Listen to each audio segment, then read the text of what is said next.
فاكرين محمد هنيدي بس من الأول خالص. انت قلبت صناعة السينما المصرية، فتح لكل جيلنا فرص. هو رأس السهم التي نفذت وعبر وراءها بقية الأجيال.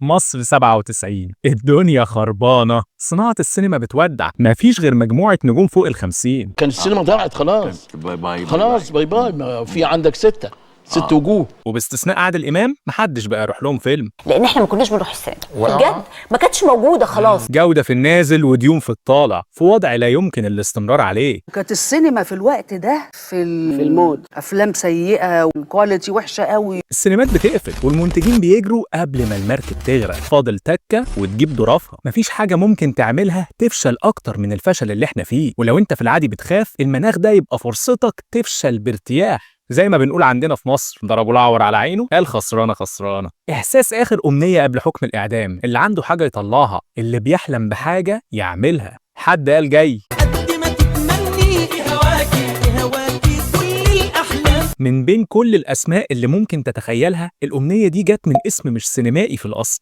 محمد فؤاد كان عنده أمنية أخيرة، حلم سينمائي أخير، الحاجة اللي اتعملت كنكتة أكتر ما منها أمنية ملهاش أي احتمال للنجاح. بس ما تنسوش ضربوا العور على عينه في وسط بحر من عدم التصديق والاستسلام للأمر الواقع، وهو الفشل الحتمي. كل اللي محتاجينه شخص واحد يعيش في الخيال ويتجاهل الواقع. نفسي أكسر كل حاجة، النصيحة الحكاية الأدب.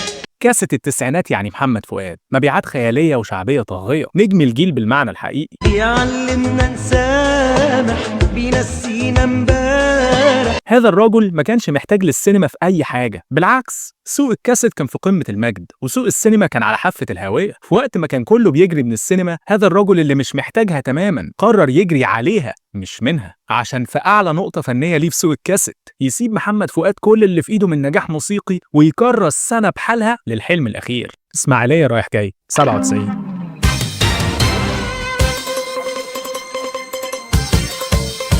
لا يوجد عمل يمثل قيمة شخصية لصاحبه في السينما المصرية أكتر من الفيلم ده بالنسبة لمحمد فؤاد. فهو مش بس حلمه، دي مسيرة حياته على شاشة السينما. ابتدى فؤاد يحط الفكرة على ورق مع الكاتب أحمد البيه ويوصلوا لتخيل سوا، الحلم بيترسم، ولكن اللي بالنسبة لفؤاد حلم مازال للواقع نكتة. هتوصل لإيه بالفيلم ده؟ ويعني إيه مشوار حياتك؟ مين أنت يعني؟ هي ناقصة خسائر؟ فين الدراما؟ فين الإثارة؟ فين الإغراء؟ فين أنا؟ فين دي؟ فين دي؟ يبدأ البحث، وما أدراك ما هو البحث. البحث عن جهة إنتاجه محدش عايز ينتج، البحث عن جهة إخراجه محدش عايز يخرج، البحث عن جهة توزيعه محدش عايز يوزع. ظروف تكسر حلم أي حد، ولكن قلت لك مفيش شيء شخصي الفنان أكتر من الفيلم ده لمحمد فؤاد. ولما يكون الموضوع شخصي بالشكل ده، في حاجة جواك مش هتسمح لك توقف. هتوصل يعني هتوصل، بس هتوصل لإيه؟ الحلم جميل يا فؤاد بس الواقع مؤلم. ايه رأيت الكرسي ونام؟ ها؟ نام يا حبيبي. المنتجين اللي وافقوا على الفيلم كانوا جداد على المهنة، وده عمل مشاكل جسيمة في الإنتاج. اتعرض الفيلم لتعثر مالي شديد خلى محمد فؤاد يصرف كل اللي بيطلع له من عمله الأساسي على الفيلم ده. وللعلم محمد فؤاد ملوش أي حصة في الإنتاج. واروح اشتغل لايف والفلوس اجيبها نجيب بيها اكل ونصرف بيها على الفيلم. ويا ريتها جت على قد كده. الفيلم اتعمل بحوالي 600,000 جنيه، نصهم قرض من البنك. واخدين قرض من بنك، فالبنك عايز يحجز عليهم. وحان وقت السداد ومفيش فلوس، المنتجين في ورطة، الناس فلست ولازم الأزمة تتحل. الفيلم لازم يتباع لأي مشتري وبأي سعر وبأسرع وقت. فيصحى محمد فؤاد على خبر إن فيلمه بيتباع ب200,000 جنيه على قهوة في وسط البلد. كان هيغمى عليا في البيت، فعلا بكيت في البيت وانا في البيت وخلاص. فيلم بيتباع ب200,000 جنيه يعني انت فضحتك بجلاجل يعني. ولا الحلم جميل يا فؤاد بس الواقع مؤلم. ننقذ ما يمكن إنقاذه. بعد محاولات مميتة وتعب أعصاب، يتوصل محمد فؤاد لحل مع المنتجين الحاليين. ينقذ المنتج محمد حسن رمزي الفيلم بتكافل القيمة المطلوبة لإتمام الإنتاج، ده بعد ما اتبرع محمد فؤاد بكامل أجره. وكمان المنتج محمد حسن رمزي أخذ مهمة التوزيع. كله كان عايز يعمل أي حاجة بس الفيلم ينزل ونخلص من الحلم اللي قلب كابوس ده، وفي أسرع ما يمكن ده حصل. بعد أسبوع من الاتفاق ده الفيلم خلص. أسبوع لأن محدش معاه مليم زيادة يدفع في الفيلم ده. قول لي إيه في المواصفات دي ممكن ينجح؟ مفيش أمارة، محدش عنده طموح إنه حتى يجيب اللي اتصرف عليه. دي تبقى أحسن نتيجة ممكن تطلع، يغطي التكلفة ونقول جت سليمة. يا نهار أبيض، إيه اللي أنا وقعت نفسي فيه ده؟ مش مشكلة، هننزل بالفيلم برضه. إحنا قلنا إيه؟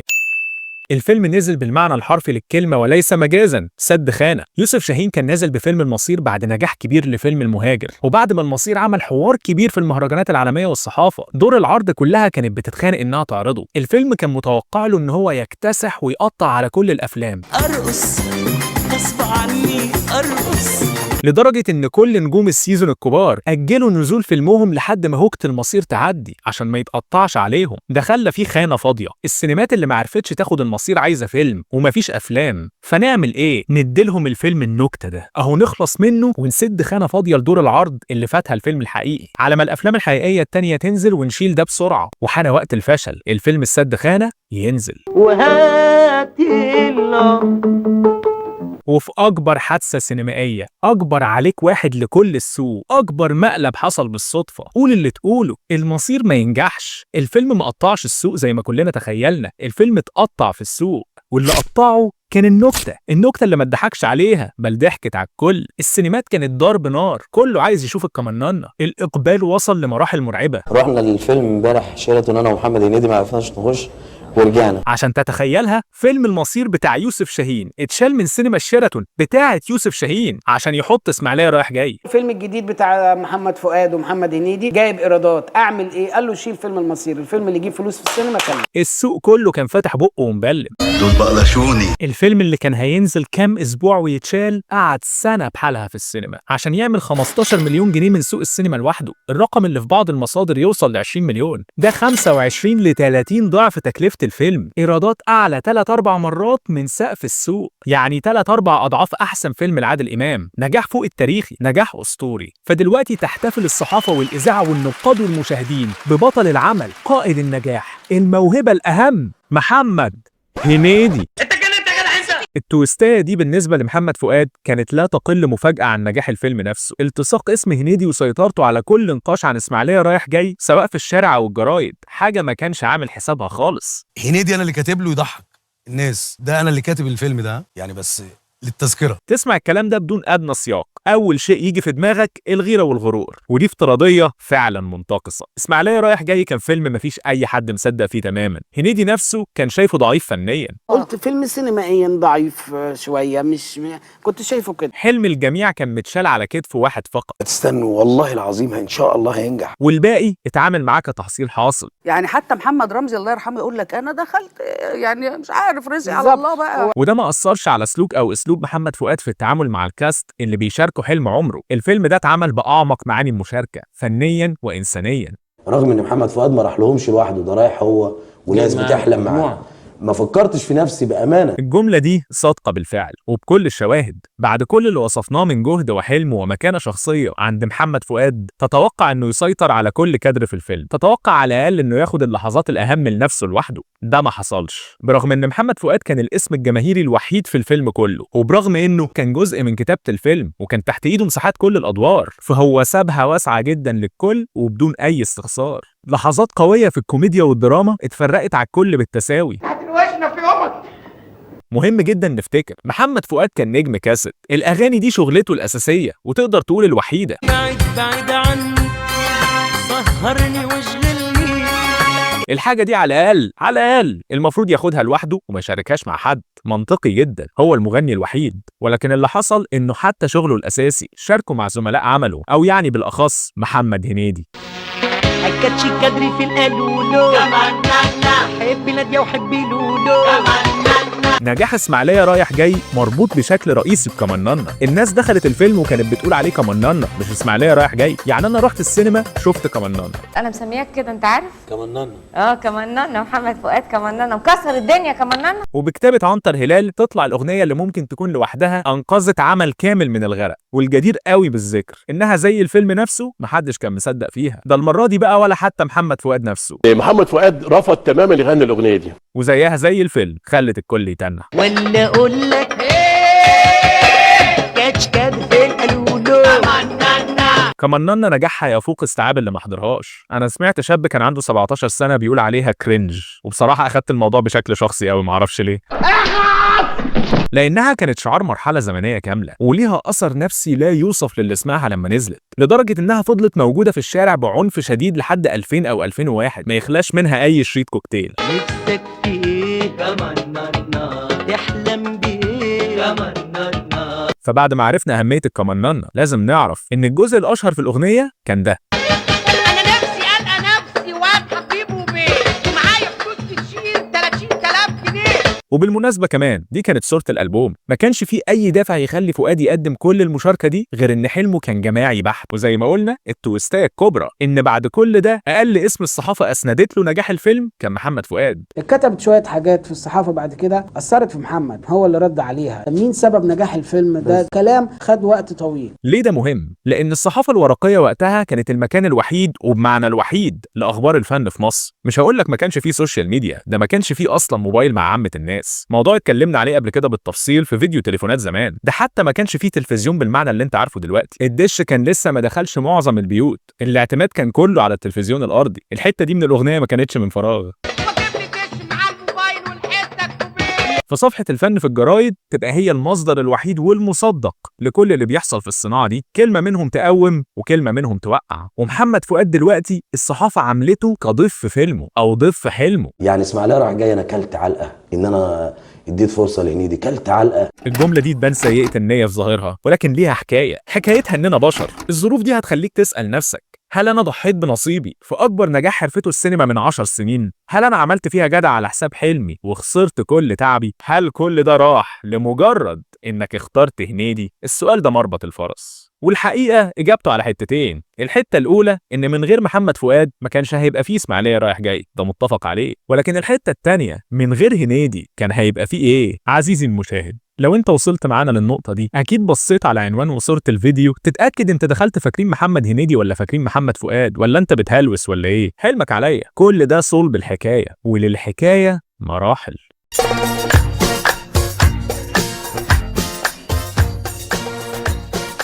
التسعينات بتبدأ، وحكاية الشاب ده بتبدأ معاها بعد تنطيط من مسرح الجامعة ده على المعهد ده، على كومبارس هنا، على دور صغير هناك. يا نهار اسود يا نهار اسود، راح علينا ربع جنيه. بيجي لمحمد هنيدي أول عقد مش سبوبة، دور في مسلسل بظهور متكرر باسم في التتر وبتاع، لا وكمان هتاخد أجر محترم. خدت كام يا محمد؟ 750 جنيه. يا ساتر.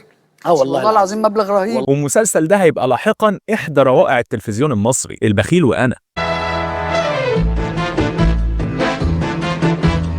وفجأة محمد هنيدي يلاقي نفسه مع فريد شوقي وكريمة مختار وحسن مصطفى، وبيخرج له مخرج عظيم زي حسين عمارة. وبعد كام سنة سبوبة هنا ومشهد هناك، أول مرة يحس إن رجله دخلت بجد، بقاله مكان جوه. عطا خد بالك من الجزمة، يلا خافش على الجزمة، ركز أنت بس في الماتش. بس برغم إنه بقى جوه لسه في رجل بره، رجل بره ورجل جوه. دي أكتر حاجة ممكن توصف المرحلة دي من كارير هنيدي، رجل بره ورجل جوه. قول لهم يا عطا كابتن مش عايزين نتكلم على نفسينا، قول أنت بس. من 90 محمد هنيدي بيشتغل كتير، في الواقع بيشتغل كل سنة. فبداية التسعينات كانت البخيل وأنا، والدنيا شكلها هتزهزه، الناس ابتدت تعرفه في إمبابة، منطقته ومسقط رأسه.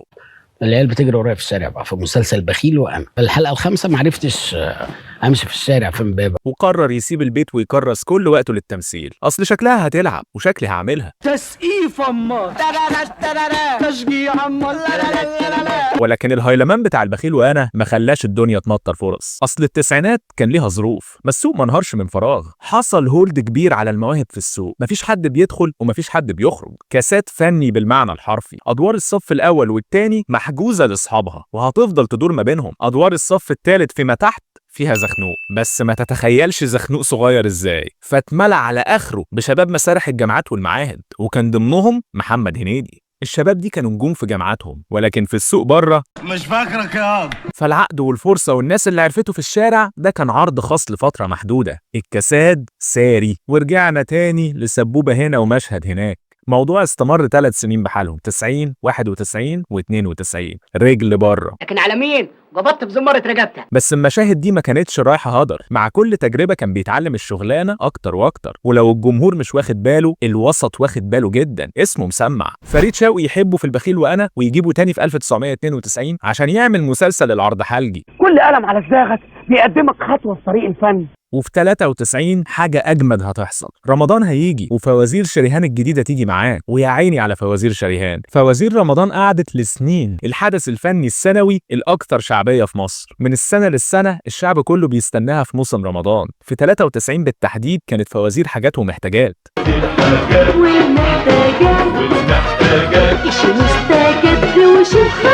شريهان تختار محمد هنيدي بالاسم مع علاء مرسي وعهدي صادق عشان يبقوا الكوميديانات المساعدين، وكمان باسم في التتر. مفيش ظهور او اكسبوجر ممكن تاخده في مصر في الفتره دي اكتر من كده. الفوازير دي بتخش كل بيت وبتجمع العائلات حواليها. امبراطورية عثماني تقدم تخلى عن اعدام بالخازوق.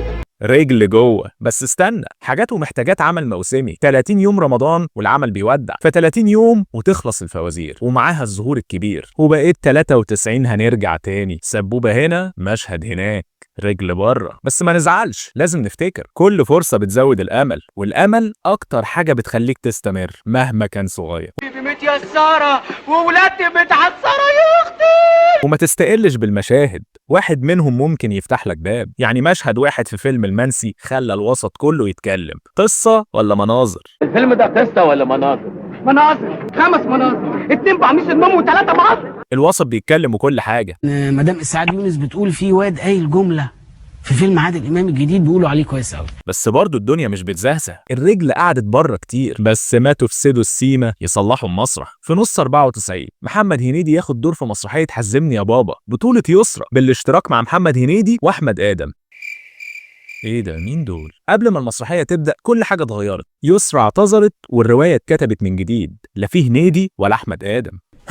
رجل بره يكلموه تاني في المسرح ويقولوا له تعالى خليك معانا بس وهنلاقي صرفه. زي ما قلت لكم مسمع جامد في الوسط واكيد يجي منه حاجه، بس مش عارفين ايه هي بالظبط. فراح محمد هنيدي المسرح يقعد، حرفيا يقعد، مفيش اي حاجه بتحصل. الرجل بره قوي. وبقيت بروح كده كل يوم قاعد في الصاله ماليش اي لازمه لحد ما يجي فرج ربنا يعني. لدرجه ازمته نفسيا وطلع في يوم جري من المسرح زعلان على نفسه، والواضح ان زعله كان قوي جدا لدرجه ان بطله العرض فيفي عبده اللي ما تعرفش مين الولد ده اصلا راحت وراه تقول له يهدى ويرجع يمكن حاجه تحصل. جريت ورايا وهي ما تعرفنيش خالص. المفروض نجمه كبيره واحد جديد مشي يعني. وكان عندها حق لان حاجه حصلت. مين ده يا ابي؟ ده حمامه بتاع التليفونات. حمامه بتاع التليفونات. الدور ده يعتبر اول شيء حقيقي يربط محمد هنيدي بالجمهور مباشره، مش بالوسط الفني بس. ان شاء الله ابتداء من السنه الجديده هيدخلوا شهر 7 في شهر 12 بامر الله. ده يرجع ان حزمني ياه كانت المسرحيه اكتر مسرحيه جماهيريه حصلت من فتره كبيره. حزمني يا الرقم القياسي لاكبر عدد من النجوم على المسرح. ده خلى في صدى كبير ما بين هنيدي والجمهور، ولكن زي ما قلنا في فيديو محمد سعد، نجاح المسرح مهما كبر بالطبيعه محدود. المسرح تذاكره غاليه وعروضه قليله وموجود في مكان واحد فقط، مش زي المسلسلات والافلام. ده غير بقى ان العروض بتستنى سنين وسنين عشان تتعرض في التلفزيون وتوصل كل بيت. اوسكار تقدم للسنة الرابعة بمسرح الريحاني جوز ولوز. فمهما صيتك زع في المسرح الظهور محدود. حرب اليمن. ايه؟ حرب اليمن يا زواوي. السينما لا تقارن وما زالت غاية الجيل كله، ولكن كله بوقته. نحتفل دلوقتي ونشوف الموضوع ده بعدين.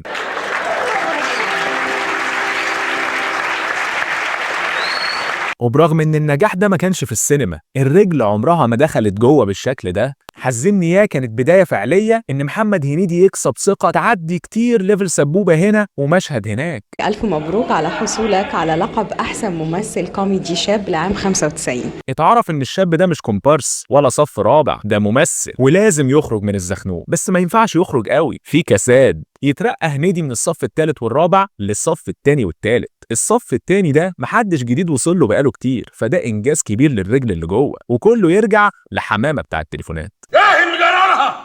مقلوب حالها. ايه يا عم احمد يا عرابي؟ نبتدي نشوف ادوار اكبر، مشاهد اكتر، ديالوج اوسع. نبتدي نشوف محمد هنيدي. 95 كانت سنه ارتقاء، المستوى عالي. قشر البندق دور نسبيا كبير ودمه خفيف جدا. سارق الفرح برغم فشل الفيلم، فهو زي ما بيقولوا فيلم سي في. صف تاني مع داوود عبد السيد بيزود من فرصك في اللي جاي، وبيقول لبقيه السوق انك اتعلمت سينما. وسمعني لما الحبيب مزاجه اتعكر عملنا له قهوه بسكر. لحد ما تقع عليه عين يتمناها الجيل كله. وجوده في بخيت وعديلة بجزئين مع عادل امام في نفس وقت حزمني ياه مع الفيلمين اللي لسه قايلينهم، مع مشاركه رمضانيه في فوازير تانية ناجحه جدا جدا. كل ده خلى 95 و96 وقت استعراض عضلات، مش لهنيدي بس، كمان للموهبه اللي اترقت معاه في نفس الوقت وخرجت من الزخنوق، علاء ولي الدين. خلي بالك. هخلي بالي. الاتنين كانوا ماشيين خطوه بخطوه جنب بعض. واحد قصير واحد تخين، مليين الحياه ضحك وهزار واحلام في نفس الوقت. بيجربوهم سوا كباكج واحد لان الاماكن محدوده في السوق، ودلوقتي لازم يستعرضوا عضلاتهم، مفيش هزار. هات ورقه النوتاريه اللي معاك. نوتارية ما رجعتها له. حط كل بضاعتك في الفاترينا عشان لو في اي فرصه تخش برجليك الاتنين جوه مش هيبقى في اي وقت تاني غير دلوقتي. وبالفعل بعد فحت وردم اخدوا نظر وثقه كل من هو وراء الكاميرا، وده 50% من الهدف. ال 50% التانية في ايد اللي قدام الشاشه. جه الوقت اننا نحطك في نظر الجمهور مباشره، ويا نجحت وقبلوك يا ربنا يستر. وتبتدي فترة الاختبار اللي بناء عليها هيتحدد قرار ترقيتهم النهائي. يا ترى هتطلع صف أول ولا هتبقى سنيد أبدي؟ عشان 97 تبقى سنة الامتحان المنتظر لمحمد هنيدي، أكون أو لا أكون. واللي يشوف حاجة الميدان بره واسع وفارس لفارس. الفرص اللي جات لهنيدي في 97 كانت لا تصدق. السوق قرر يختبرهم بجد مش على المتغطي. بعد 10 سنين زخنوق هيتعرض على محمد هنيدي 5 بطولات، 4 سينما و1 تلفزيون، وعلى علاء ولي الدين 2 سينما و1 تلفزيون، كلهم مع هنيدي، والاتنين في نفس الموقف. يا تيجي دلوقتي يا تروح للأبد. لو ضاعت أو فشلت أو باظت كلها لأي سبب من الأسباب، محمد هنيدي هيبقى في خطر إنه يتحكم عليه بالصف الثاني والثالث طول مسيرته، وإن رجلين الاتنين عمرهم ما يبقوا جوه. ده بالعكس، ممكن رجلين الاتنين يطلعوا بره، والقرار مش هيبقى بس طالع من السوق والصناعه. محمد هنيدي نفسه هيستوعب ان الموضوع اخد كتير قوي. ابتدى المشوار ده وهو عنده 22 سنه، دلوقتي بقى عنده 32 سنه. 10 سنين من الكفاح والفحت والردم عشان يتفق محمد هنيدي مع خطيبته في وقتها. لو سني جه 35 وما وصلتش للصف الاول، فركش تمثيل. كان في اتفاق بيني وبينها، قلت لها انا لو تميت 35 سنه وما بقتش يعني حاجه الحمد لله، يعني مش عايز ابقى ممثل بقى وعارف، عشان اعرف افتح بيت. العداد فاضل له 3 سنين وتنتهي المسيره من قبل ما فعليا تبدا، يا بايد السوق يا بايد هنيدي نفسه. العب يا اطلع بره على بطله. وده كله يخلي 97 سنه الحسم وتبدا المعركه. وانت عامل ايه؟ 97 رمضان 97 جه في اول السنه خالص، فالمسلسل ده كان افتتاح السنه للثنائي محمد هنيدي وعلاء ولي الدين. فنان والفن غية مش ناوي مرة طوب، احساسي 100 وبطنش رمي الطوب. مسلسل ارتجالي جمع كل مواهب الزخنوق في منصه واحده. احنا ما بنتهددش وعندها 2 مليون جنيه، احنا بنتهدد. شريف مندور يعمل عمل من افضل الاعمال الارتجاليه في مصر. انت انا اخوك الواد هاني.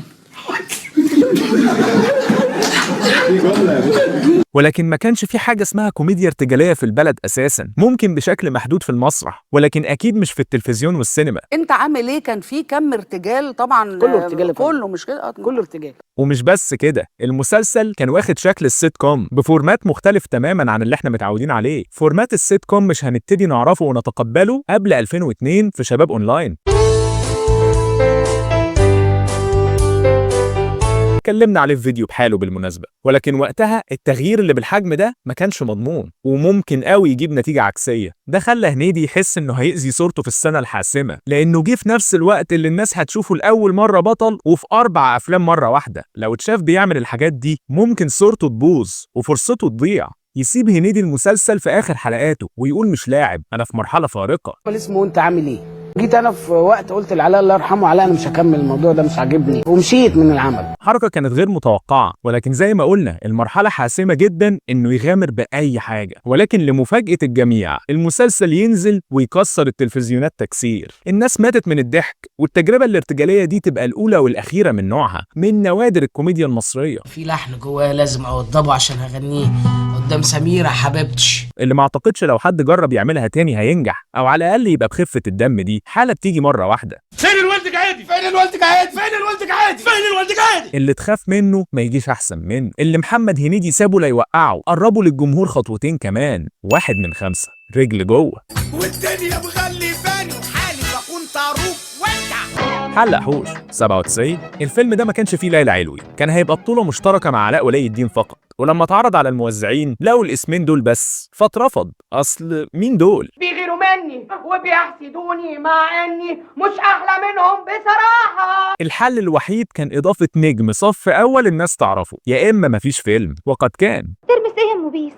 بقولك عايزه انط لفوق تقولي لي ترمس. الفيلم الكاست بتاعه رائع. محمد عبد العزيز مخرج ضخم أخرج لكل نجوم السينما على مدار 20 سنة. بشير الديك من أكبر كتاب السينما برضه على مدار 20 سنة. ليلى علوي أكبر أسماء البطولة النسائية في جيلها. ماجدة الخطيب نجمة كبيرة من الزمن الجميل. المشوي يا اهل العسافر يا حمام. كل مقومات النجاح موجودة في أول بطولة سينمائية في السنة لمواهب الزخنوق المفرج عنهم. والفيلم مش أسماء على مفيش، الفيلم رائع، تجربة مشاهدة لذيذة جدا ما يتملش منه لو شفته 10 مرات. فقر مين يا عم؟ اعمل لك ايه؟ انتوا عيله كاره الحياه، احنا مالنا؟ بيخلق حالة شخصية كده، تحسك قاعد معاهم على السطح، بتشوف معاهم الفيلم، بتخطط معاهم السطوة على البنك، كله في الكراسه يا شوشو. بتتمنى لهم النجاح في السرقة كأنهم بيعملوا عمل جليل. عاوزين الفلوس اللي في البنك زي الفيلم بالظبط. وأصبح دلوقتي من أكتر الأفلام بصمة من سينما التسعينات. بس ده دلوقتي. حلق حوش فشل، الفيلم ما حققش أي إيراد واتشال بسرعة. أصل السؤال كان قائم، مين دول؟ ليلى علوي ما كانتش كفاية إنها تشد الناس على فيلم كوميدي بطولة جماعية لسنيدة صف ثالث. أول تجربة مهما كانت ممتعة فنيا تجاريا فشلت. 2 من 5 رجل بره. يا نواحيل يا شادية. سمكة و4 قروش 97. الفيلم ده كان أدابتيشن مصري لفيلم تمانيناتي أمريكاني A Fish Called Wanda، ينتمي لنفس تصنيف حلق حوش، عملية سطو بس مع نجمة تانية جالا فهمي اللي ما كانتش نجمة شباك قوي ولكن كان ليها حضور. بس الفيلم ما نجحش على الإطلاق، فيش كلام كتير يتقال عليه. 3 من 5 رجل بره. وبكده تنتهي فرص علاء ولي الدين السنه دي. بس هنيدي لسه مكمل، صيته كان واصل اكتر ولسه قدامه محاولات في الجيم، بالتحديد محاولتين. المحاولتين متعارضين جدا مع بعض. هنيدي في مأزق يكون في نفس الوقت بيمثل دور بطوله مع اسم من الستة الكبار احمد زكي بنفسه، واسم كاسيت صاعد جدا وهو مصطفى قمر البطل. 98. هتلاحظ ان التاريخ هنا متأخر سنة، هقول لك كمان شوية اللي حصل. وهنيدي بيصور البطل هيروح يستكمل الفيلم المتوقف، الفيلم اللي يكسف ده، اسماعيلية رايح جاي. طبعا دي كانت مشكلة، فيلم البطل هي الفرصة الحقيقية ويمكن تبقى الأخيرة. معايا نجم السوق ومعايا نجم صاعد في الكسب وبمثل بحقه حقيقي، تراجيدي على دراما، حتة جد. وعلى الناحية التانية ودي في حد ذاتها مشكلة، لأن بعد ما لقيت دور جد في فيلم ممكن يكون فيلم العمر ينزل لي معاها فيلم وأنا بقول كمننا راحت فلوسك يا صابر. طب يا رب الفيلم ما ينزلش، مش طالبة إحراج. انا كنت بعد اقول يا رب اسماعيليه ده ما ينزلش.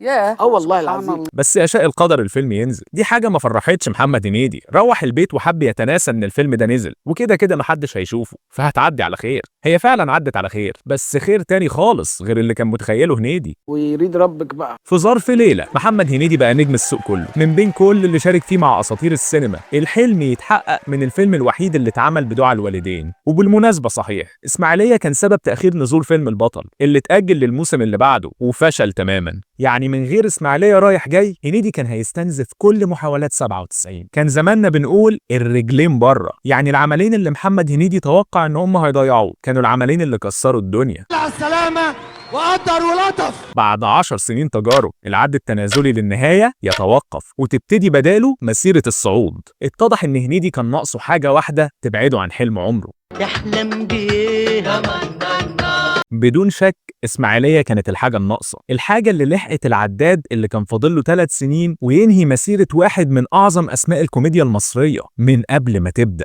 وقدر ولطف. وده يرجعنا دايرة كاملة، من غير محمد فؤاد ما كانش هيبقى فيه فيلم وما كانش هيبقى فيه قصة نجاح. بس دي نص الجملة، نص الحقيقة. الحقيقة الكاملة ان الاتنين كانوا بحاجة شديدة لبعض، لان من غير محمد هنيدي كان هيبقى فيه فيلم، بس صعب قوي يكون فيه نفس النجاح. بس السندية الراجل بيتدرب على الشغلانة بقاله 10 سنين، وكأنه بيتدرب عشان اللحظة دي من غير ما يعرف، من غير ما أي حد يعرف. والثقل الكوميدي اللي قدمه سواء في أحداث الفيلم أو كمننا خلى اللي دخل الفيلم عشان فؤاد ما يخرجش يشتكي بل يحتفل. الصحافة والنقاد وحتى الجمهور ما احتفوش بهنيدي نكاية بمحمد فؤاد، على قد ما كان تأثير هنيدي في الفيلم من أقوى ما يكون.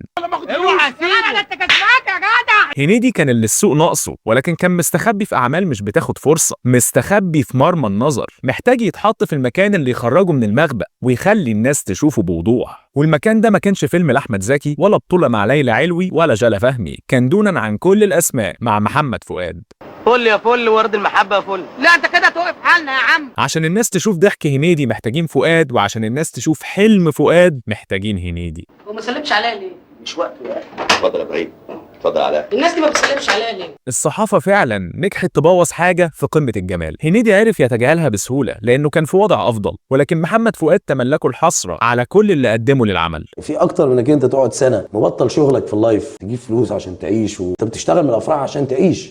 الصحافة تسببت في جرح عميق للغاية ما بين شركاء نجاح كانوا المفروض يحتفلوا وله عقود إنهم دونا عن كل الناس أنقذوا صناعة السينما من أول وجديد وبإيديهم، ولكن إحنا بشر والوضع معقد وبالتأكيد ما نعرفش كل حاجة. تقف سنه اللي انت محوشه تصرف جزء كبير على الفيلم اللي انت ما انتش منتجه. بعد إعادة الأمل في السوق، محمد فؤاد يسيب الصناعة اللي شارك في إنقاذها لحوالي 5 سنين ويركز في عمله الرئيسي كمطرب من أهم الأسماء في مصر. بتقولي الحنين طب فين الحنين؟ وساب وراه سينما خدت دفعة أمل حقيقية من النكتة اللي قلبت جد، إسماعيلية رايح جاي. الحكاية المفصلة للفيلم ده ما كانتش لمجرد إن أضيع وقتك، دي حكاية في غاية الأهمية لو مهتم بتاريخ مصر السينمائي، لأن إسماعيلية رايح جاي يبقى أكتر فيلم consequential في تاريخ مصر.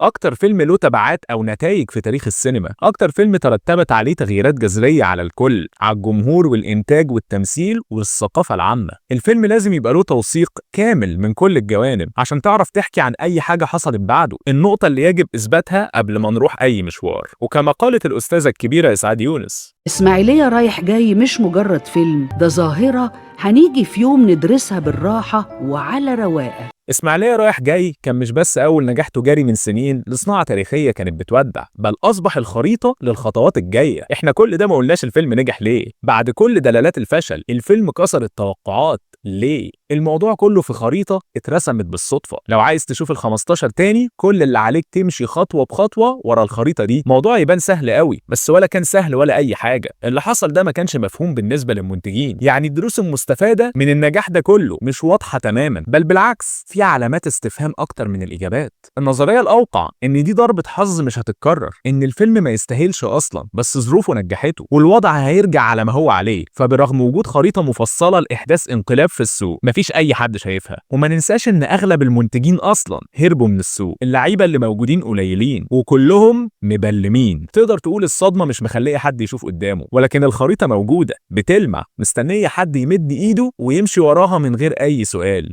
الخريطة اللي هتخلي البيوت اللي اتخربت والصناعة اللي اتدمرت تصحى من جديد. دي اللي غيرت وجه السينما وفتحت ابواب رزق وسينمات قامت وشركات يعني دنيا. خريطة الكمنانة.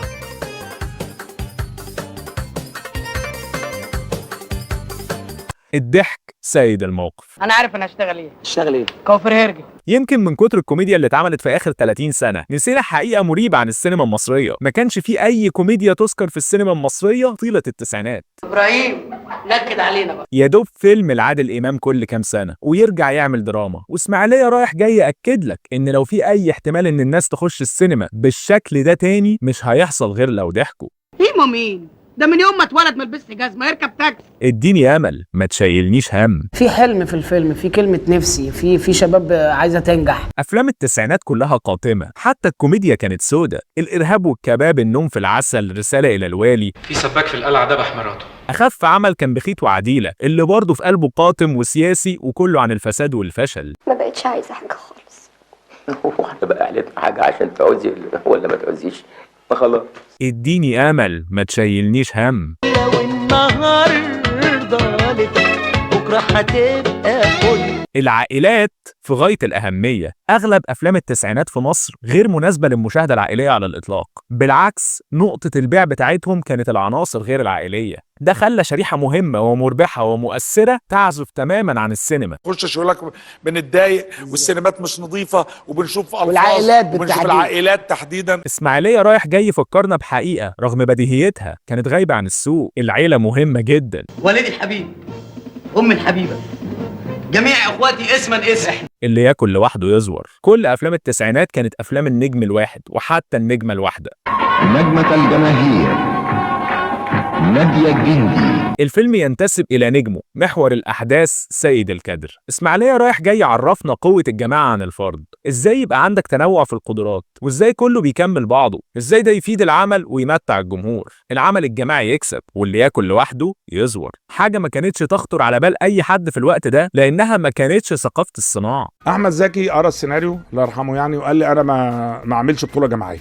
ما تتفرضش على الجمهور. الافلام كانت ارتستيك قوي، الغرض الاكبر ليها كانت المشاركه في المهرجانات.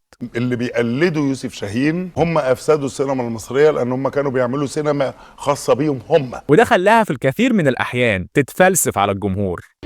انت تشيل بينولا وانا بقى شبل لحد ما وصلت لمرحله النضج الفني.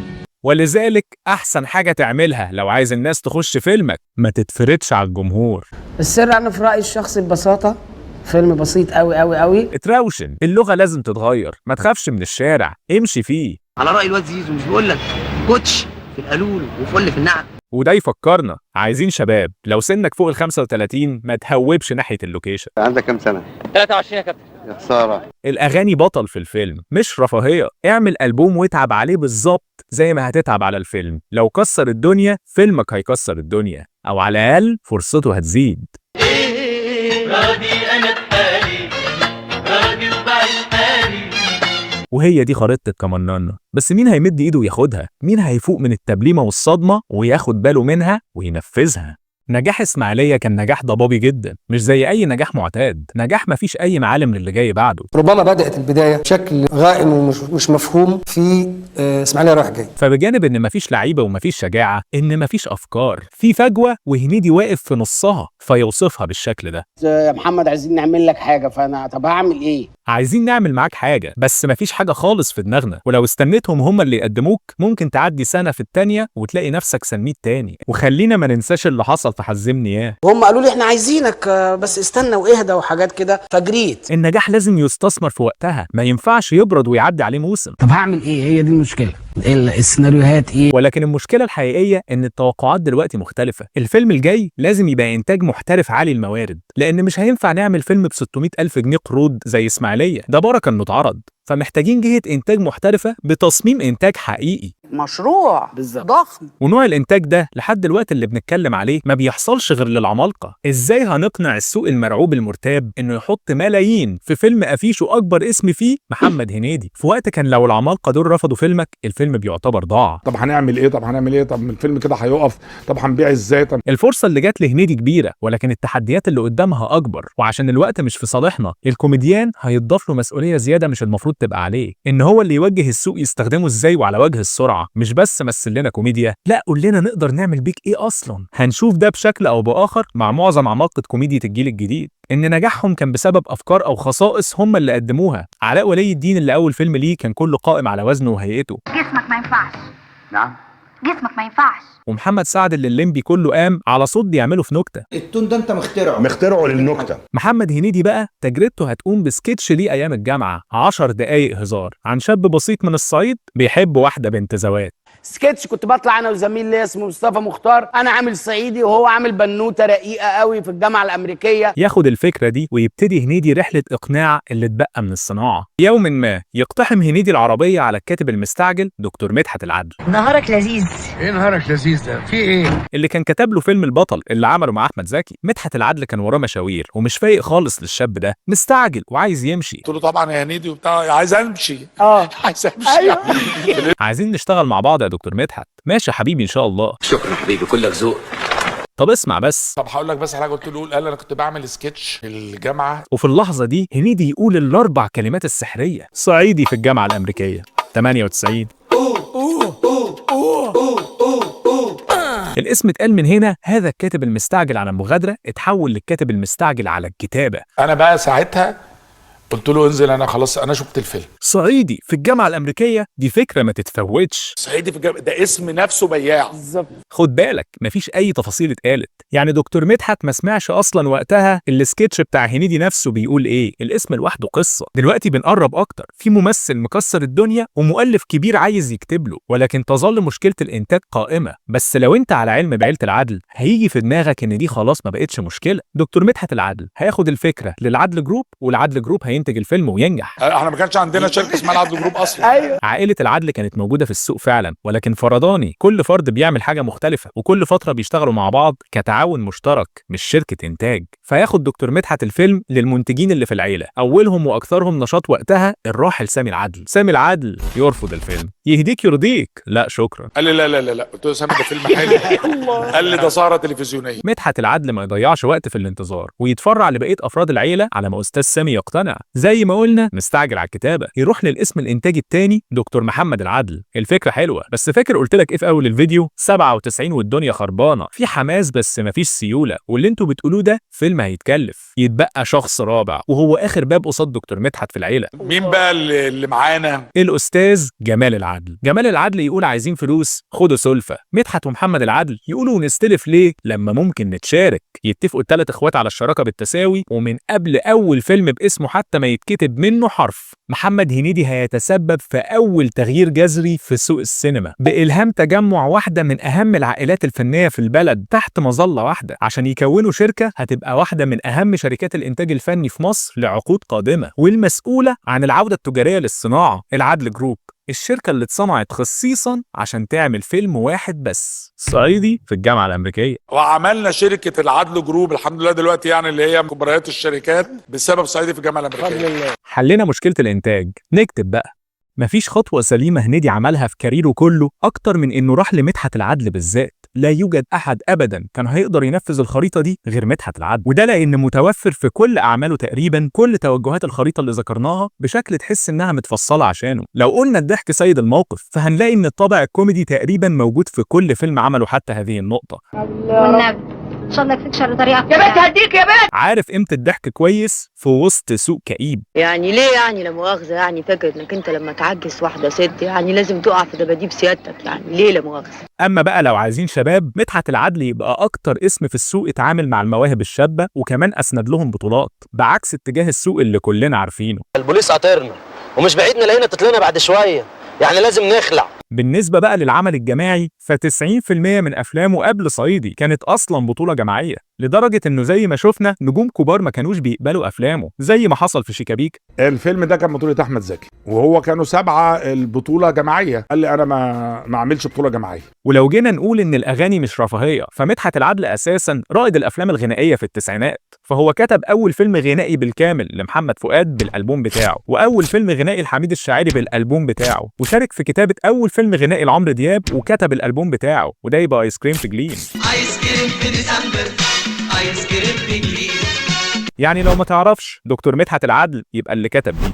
رصيف نمرة 5 والشارع زحام وساكت كلامنا ملاقي كلام. يعني مش بس عارف قيمة الأغاني، ده هو صاحب الفكرة دي في السوق من قبل الكمنانة بسنين.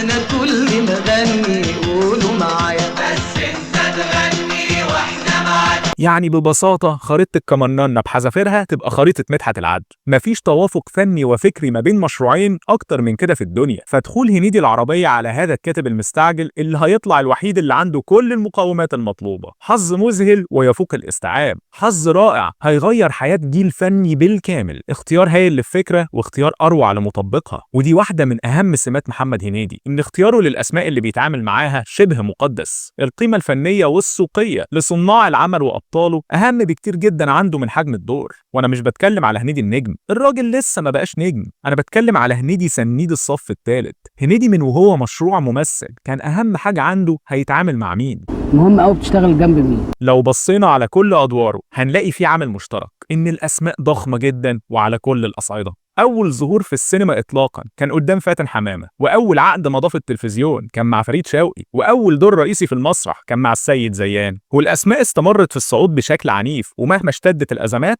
ده فضل منهج، لأن محمد هنيدي كان مهتم بحاجة أغلب الطامحين للشهرة كانوا بينسوا يعملوها، إنه أصلا يتعلم. عايز أفهم وعايز أتعلم في نفس الوقت. يتعلم من الكبار، يحترف، يشوف المطبخ. بس أنا كنت بروح في المشاهد دي مش عشان أعمل المشهد، أتعلم. كان عنده انه يقول جمله واحده قدام عادل امام ولا ياخد بطوله في فيلم هابط. بشتغل مع مين، والاساتذه اللي انا بشترك معاهم من خلال الاخراج او كاتب السيناريو او الموضوع نفسه. وجمله ليه؟ ده ممكن يقف ساكت خالص لو هيقف جنب احمد زكي ويخرج له عاطف الطيب. مش هتلاقي له عمل هابط او تافه، مفيش اسماء مجهوله، مفيش فيلم مقاولات، بل ده كان عنده مبدا صارم ضد المشاركه في الافلام دي. مش معقول اشتغل في افلام مقاولات، كانت في الفتره دي افلام المقاولات كتير. مبدا ما كانش عند اسماء كبيره جدا من الفنانين، المبدا اللي ممكن يكون اخر بطولته ولكنه بلا شك انقذه وخلى موهبته تتقل جدا وسجله الفني يبقى بيلمع بدون اي شوائب من وهو مجرد كومبارس. والاهم ان كل ده خلاه جاهز يختار صح وينفذ صح لما الفرصة تجيله، وهي جات له. هنيدي كان جزء كبير من رحلة صناعة صعيدي في الجامعة الأمريكية وليس مجرد ممثل رئيسي وخلاص. عزيزي المشاهد، تفتكر إن من غير ال10 سنين تدريب على الاختيارات هل كان هيبقى قد مسؤولية زي دي؟ صعب قوي.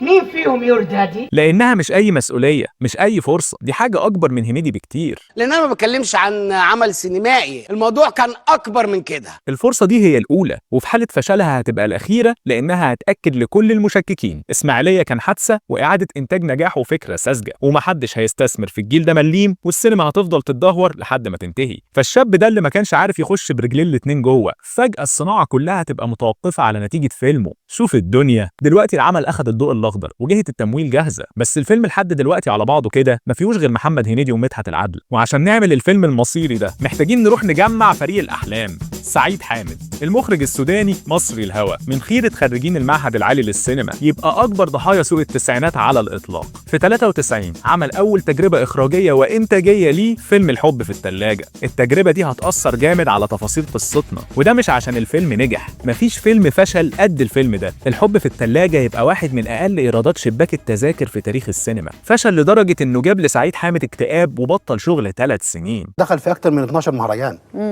انما قعدت في البيت. وبعد ال3 سنين رجع للشغلانة بفوازير رائعة. طبقنا في خناق طبقكم، قمنا اتخانقنا بسبب ذكائكم. أبيض وأسود تبقى جزئين، يعني 60 حلقة، وعلى مدار كم الحلقات دي عمل معاه كل الشخصيات اللي ممكن تتخيلها. بتندى عليا؟ ازاي الصحة مش وحشة والحمد لله. وده يخلي سعيد حامد يبقى حافظ هنيدي صم، ويشوف كل ركن من أركان قدراته. مفيش حد ممكن يخرج له أول بطولة أحسن من سعيد حامد. يعني مع هنيدي خلاص، يعني دارس هنيدي في كل الأحوال. طب الكاسيت مين هيعمله؟ السؤال ده كان بصراحة برضه متجاوب من بدري. فمدحت العدل عنده فريقه اسمين لازم كلنا نعرفهم كويس جدا، الملحن رياض الهمشري والموزع طارق مدكور، لأنهم مع مدحت العدل هيكونوا واحدة من أنجح الثلاثيات الموسيقية في سينما مصر.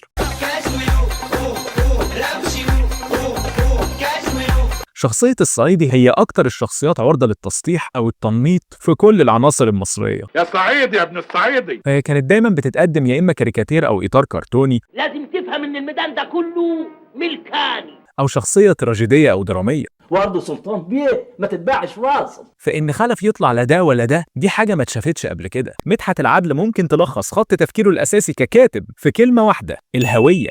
ده كلام جدودك وجدود جدودك اللي عمروا الارض دي قبل الدنيا كلها ما تعمر. لو فهمنا الحته دي كويس هنعرف نشوف بوضوح هو عمل ايه بخلف بالظبط. ان انا ما بقل الثقافه واصاله عن المجتمع الامريكي اللي انا دخلت فيه، ودي كانت وجهه نظر مختلفه شويه عن فيلم كوميدي الناس بتقعد تضحك وتهزر وهكذا. صعيدي في الجامعه الامريكيه، فهو مش زي اسماعيل ياسين في البحريه ولا الفانوس السحري. صعيدي في الجامعه الامريكيه ده عنوان ازمه هويه اكتر ما منه عنوان فيلم. لما قرا النص اول مره اتخض، هو في دماغه خيال، فقلت له لا ده فيلم. عشان ياخد مدحت العدل سكتش كوميدي 10 دقايق ويخلق منها سؤال وجودي عن الهوية المصرية. هو الكوميديا لما تتعاملي معاها باستهانة ما تطلعش حلوة، تتعاملي مع الكوميديا جدية تامة. بس بعد كل ده عزيزي المشاهد لسه برضه مش عارفين ندخل خلف الجامعة الأمريكية، لأن حصلت مشكلة غير متوقعة. الجامعة ما وافقتش على السيناريو، فبالتالي رفضت التعاون وكمان هددت بالمقاضاة. فما تعرفش مين قال لهم او ايه الهاجس ده جالهم منين. يا جماعه يهديك ويرضيكم مفيش، ومنعونا من التصوير في الجامعه. كانوا متخوفين جدا من تشويه صورتهم في الفيلم على اساس ان ممكن يطلعوهم شباب متدلع تافه غير مثقف، ده اللي اي حد هيتوقعه من عنوان الفيلم. وبالمناسبه ده يديك فكره عن نظره الناس للفيلم الكوميدي قبل صعيدي، ان استحاله يحصل فيه اي تناول عميق او فلسفي او منصف. يا دمك ايه يا اختي ده؟ ودي هتبقى حاجه من اهم الحاجات اللي صعيدي في الجامعه الامريكيه هيغيرها تغيير تام. فبعد كل المحاولات تم رفض تصوير الفيلم في حرم الجامعة الأمريكية رفضا بات، وفوقه تهديد بالمقاضاة. فبعد تحصل فريق العمل على صور لمرافق الجامعة عرفوا ينسخوها في أماكن تصوير خارجية أو أقرب بديل ليها. سخرية القدر إن الجامعة الأمريكية هتتعمل في المركز الثقافي الروسي، كلمني على الحرب الباردة، بالإضافة لجامعة مصر للعلوم والتكنولوجيا. فحلينا اللوكيشن يدخل الجامعة الأمريكية. أصبحت ما فيش حد بيبيع حجارة قلم هنا. أول يوم في الجامعة عموما في أي جامعة في مصر بيبقى يلخبط جدا. إحنا بنبقى خارجين من ثقافة الزي موحد، بعض الناس ما كانتش عارفة تلبس إيه ولا تتصرف إزاي. لو هناخد الحالة العامة دي ونطبقها على الصعيدي اللي دخل الجامعة الأمريكية، طبيعي ناخد اللخبطة وسوء الاختيار ده ونضربه في 20 ويطلع لنا ده تحفة. اللبس من رمزيته لو اتباع في مزاد دلوقتي ممكن يجيب ملايين. خلف الدهشوري خلف. شخصيات الجامعة مكتوبة بتوازن شديد لم يتوقعه أحد. فالفيلم حاطط كل نموذج جامعي في شلة واحدة عشان تاخد التجربة الجامعية من كل الجوانب. ونثني جدا على الراكورات والملابس اللي خلت كل واحد فيهم فعلا شبه النماذج دي بالحذافير، مش بس في الجامعة الأمريكية بل في كل جامعة في مصر. هات القلم. ما كانش في حد محط سخرية، اللي حصل هو بانتر أو هات وخد. في اللي هيتريق على خلف، انت وقعت في بطرمان مستردة وانت جاي ولا ايه؟ وفي اللي مش هيضحك على الطريقة دي. وقع في بطرمان خفة وهو جاي. أغاني الصعيدي في الجامعة الأمريكية تبقى حاجة تانية خالص ما اتعملتش قبل كده نهائي. لو شلت الأغاني في حاجة هتتهز في الفيلم. اي غنوه جوه الفيلم تقدرش تفصلها عن دراما الفيلم ولا حوار بطل الفيلم. الكلمات كلها كتبها مدحت العدل. تفتكر هيسيطر عليها ايه؟ بالظبط برضه صراع الهوية. رقصونا أغنية من بابها عن الهوية. متأمرك ليه يا سوسو وليه عقلك دخيل؟ لو أصلك يوم تدوسه يفضلك بس مين؟ مفيش أحسن من السونج بليسمنت أو مكان الأغاني في فيلم أكتر من صعيدي، وكاجولو أكبر مثال على ده. نقطة تحول في مسار الأحداث وشخصية خلف، وجات عشان تنهي أزمة صارخة حصلت له. ايه اللي انت لابسه ده؟ ده بتاع الباركينج انضف منك. كاجولو جات عملت امتصاص للأزمة دي كلها، كأنك أخدت نفس عميق. أيوة النبي كجولوني. الأهم بقى إنها عرضت مرحلة الميك أوفر أو النيو لوك بشكل مختلف تماماً. الميك أوفر تروب دي حاجة موجودة من زمان في الأفلام، وهو إن البطل أو البطلة يعملوا مونتاج كده يضحك وهم بيلبسوا لبس جديد ويغيروا في شكلهم. تقريباً بيتعمل بنفس الشكل بالظبط في كل الأفلام من الثمانينات. مدحت العدل قرر يتمرد على الشكل التقليدي لمشاهد الميك أوفر. لو شلتها من الفيلم نقطة تحول كاملة اتشالت معاها.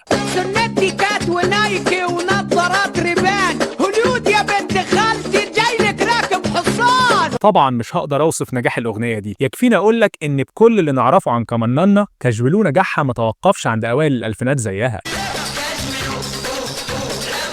وعمر ما تاثيرها بيروح ولا حتى بعد 28 سنه من صدورها. شوكولاته أغنية كسرت الدنيا. يا عيون حلوة بتنجني، يا بكتدس وعجبني. الأغنية المرة دي بالمناسبة تبقى من ألحان الأستاذ صالح أبو الدهب مش رياض الهمشري. وبمناسبة أهالي النوبة دور سمارة ضايقهم جدا. في ناس اتضايقت عشان لك ايه ده، احنا ما عندناش بنات كده، ولكن عدت على خير. الناس عارفة إنها مجرد شخصية، والفيلم ما أثارش أي كلام سلبي عنهم. حبك هيجيب لك كافية بس أنا راضية ترفضها. ولا بنخاف. ويحسب لأحمد السقا إنه ملا فراغ نجم الكاسب. ولا بنخاف الدنيا بحالها لو عايزين الشمس نطولها. ولكن لو هنتكلم بقى عن الغنى، وصف اللي بيعمله هنيدي ملوش كلمة. فلو قلت لك بيغني هتبقى مش دقيقة، ولو قلت لك بيهزر هتبقى مش دقيقة. فهو مش مطرب إطلاقا. عمرك ما هتسمع محمد هنيدي عشان تتسلطن. موعود دايما بالجراح، موعود يا الجبار. على عكس مثلا محمد سعد اللي عادي جدا تسمعه عشان تتسلطن. يلي نسيت الغرام. وبرضه صوته مش صوت مونولوجيست، مش شبه شكوكو ولا اسماعيل ياسين يعني. حمزائد حمايب وحمدين، ولا اشوف العمى ولا اشوف الاتنين. ولكن في نفس الوقت ومش للهزار، تقدر تسمع اغاني محمد هنيدي طول اليوم باستمتاع شديد زي اي لون اغاني تاني بتسمعه. من بوركينا فاسو وناداني سبت النايتي وهلبس بدله. هنيدي صوت ملوش سابقة، لا يقارن، مفيش حاجة نقارنه بيها. طب نقول ايه على صوت هنيدي؟ مفيش كلمة تتقال غير نادر. صوت نادر، أداء نادر، ومحدش هيكرره. حاجة من اللي بتحصل مرة واحدة في السينما وبتفضل كده. ألبوم كاجولو كان بداية ظاهرة الأغنية الكوميدية في السوق، إن شريط كاسيت يتباع ويبقى كله أو معظمه أغاني كوميدية. والألبوم شهد ظهور للمطرب الشاب الجديد محمد حماقي. وبالمناسبة هو كان واحد من اللي بيغنوا بلاي باك لهنيدي. اللي كان في الكورال في اغاني الصعيدي وهمام كان النجم الكبير محمد حماقي ومحمد محي. مشهد واحد كسر السينمات والرأي العام وصحافة المنطقة كلها. طلاب الجامعة الأمريكية يعتبروا من أكتر الطلاب اهتماما بالقضية في مصر، وبرغم إن الجامعة أمريكية الطلاب مصريين، والموضوع ده على فكرة مستمر زي ما هو لحد النهاردة. المشهد ده كان من أهم أسباب شهرة الفيلم خارج مصر. يعرض حاليا في لبنان، سوريا، الأردن، الخليج العربي. صعيدي في الجامعة الأمريكية ليه أهمية معينة بالنسبة للتسعينات. حاجة مهمة من غيره كانت ضاعت. كل 10 سنين على الساعة بيجي لنا جيل جديد وجيل تاني بيتحل الأقدمية، والجيل الجديد ده بينتشر في كل مظاهر الحياة ويسيطر على الشارع ولغته، وطبعا يبان في الفن أكتر حاجة. ده بقى ما حصلش في سينما التسعينات إطلاقا، فلما شباب التسعين جه وقتهم كان وقت الكساد. ده محى تماما أي شكل لتمثيل الثقافة الشبابية في مصر. ممكن يعمل طالب ابتدائي ما كانش عنده مانع لأنهم بيشتغلوا كلهم على طول ما فيش غيرهم. كأن ال10 سنين ما عدوش، وكأن الجيل الجديد ما طلعش، وكأن الزمن وقف عند 89 وما اتحركش. بعد 8 سنين في التسعينات صعيدي في الجامعة الأمريكية يبقى التوثيق الوحيد والأخير في السينما المصرية عن شباب الشارع التسعيناتي. اللي كان بيحصل قبل صعيدي كان تقليد شباب الجامعة، كاريكاتير يعني، عيال تقلوظ القلاووز بصباع موز. ولكن صعيدي ادى آخر فرصة للتسعينات إنها تعبر عن شبابها بإيد شباب حقيقية ينتموا للجيل ده. انا عايز بس اروشن واتهنى واخدش الدنيا. الفيلم ينزل وينجح نجاح ما شافتوش السينما، مش قصدي في التسعينات، في تاريخها. أعلى إيرادات في تاريخ السينما المصرية، أكثر من 5 مليون مشاهد. إيراداته وصلت ل 27 مليون جنيه، رقم لو قلته المنتج قبلها بسنتين هيقول لك خش اتغطى كويس. ايه رأيت الكرسي ونام؟ ها نام يا حبيبي. في غضون أيام سينمات مصر كلها تهافتت عليه، اللي حاطط فيلم تاني شاله، واللي قافل سينمته من أصله فتحها عشان يوصل عدد النسخ ل60 نسخة. ده رقم ما اتسمعش قبل كده ولا حتى لعادل إمام. ويعني إيه أقصى فيلم بيعمل 20 نسخة؟ طبعا. عشان بس الناس تقارن. وصحيح فاكرين الجامعة الأمريكية اللي هددت بالمقاضاة؟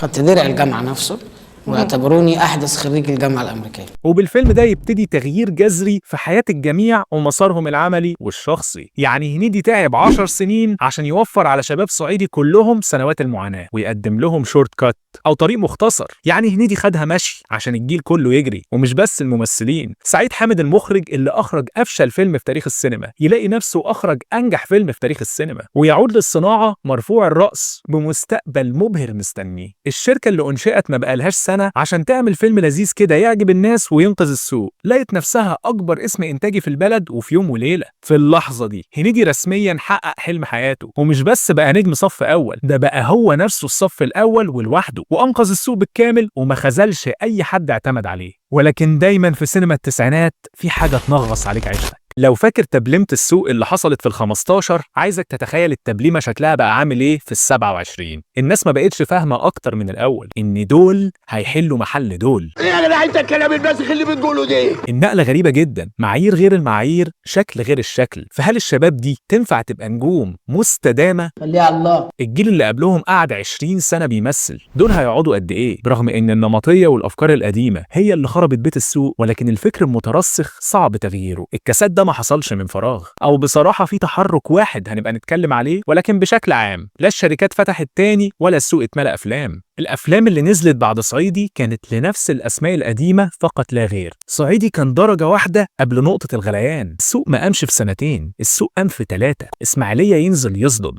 الصعيدي ينزل يكتسح، ولسه فاضل خطوة كمان عشان تاخد ختم النسر. هنيدي هيلاقي نفسه في نفس الموقف اللي كان فيه قبل صعيدي، ولكن المرة دي المسؤولية مضروبة في 100 لأنه نجح بالفعل، بقى نجم رسميا، العيون عليه خلاص. فنعد 3 عدات مش 2. 1 2.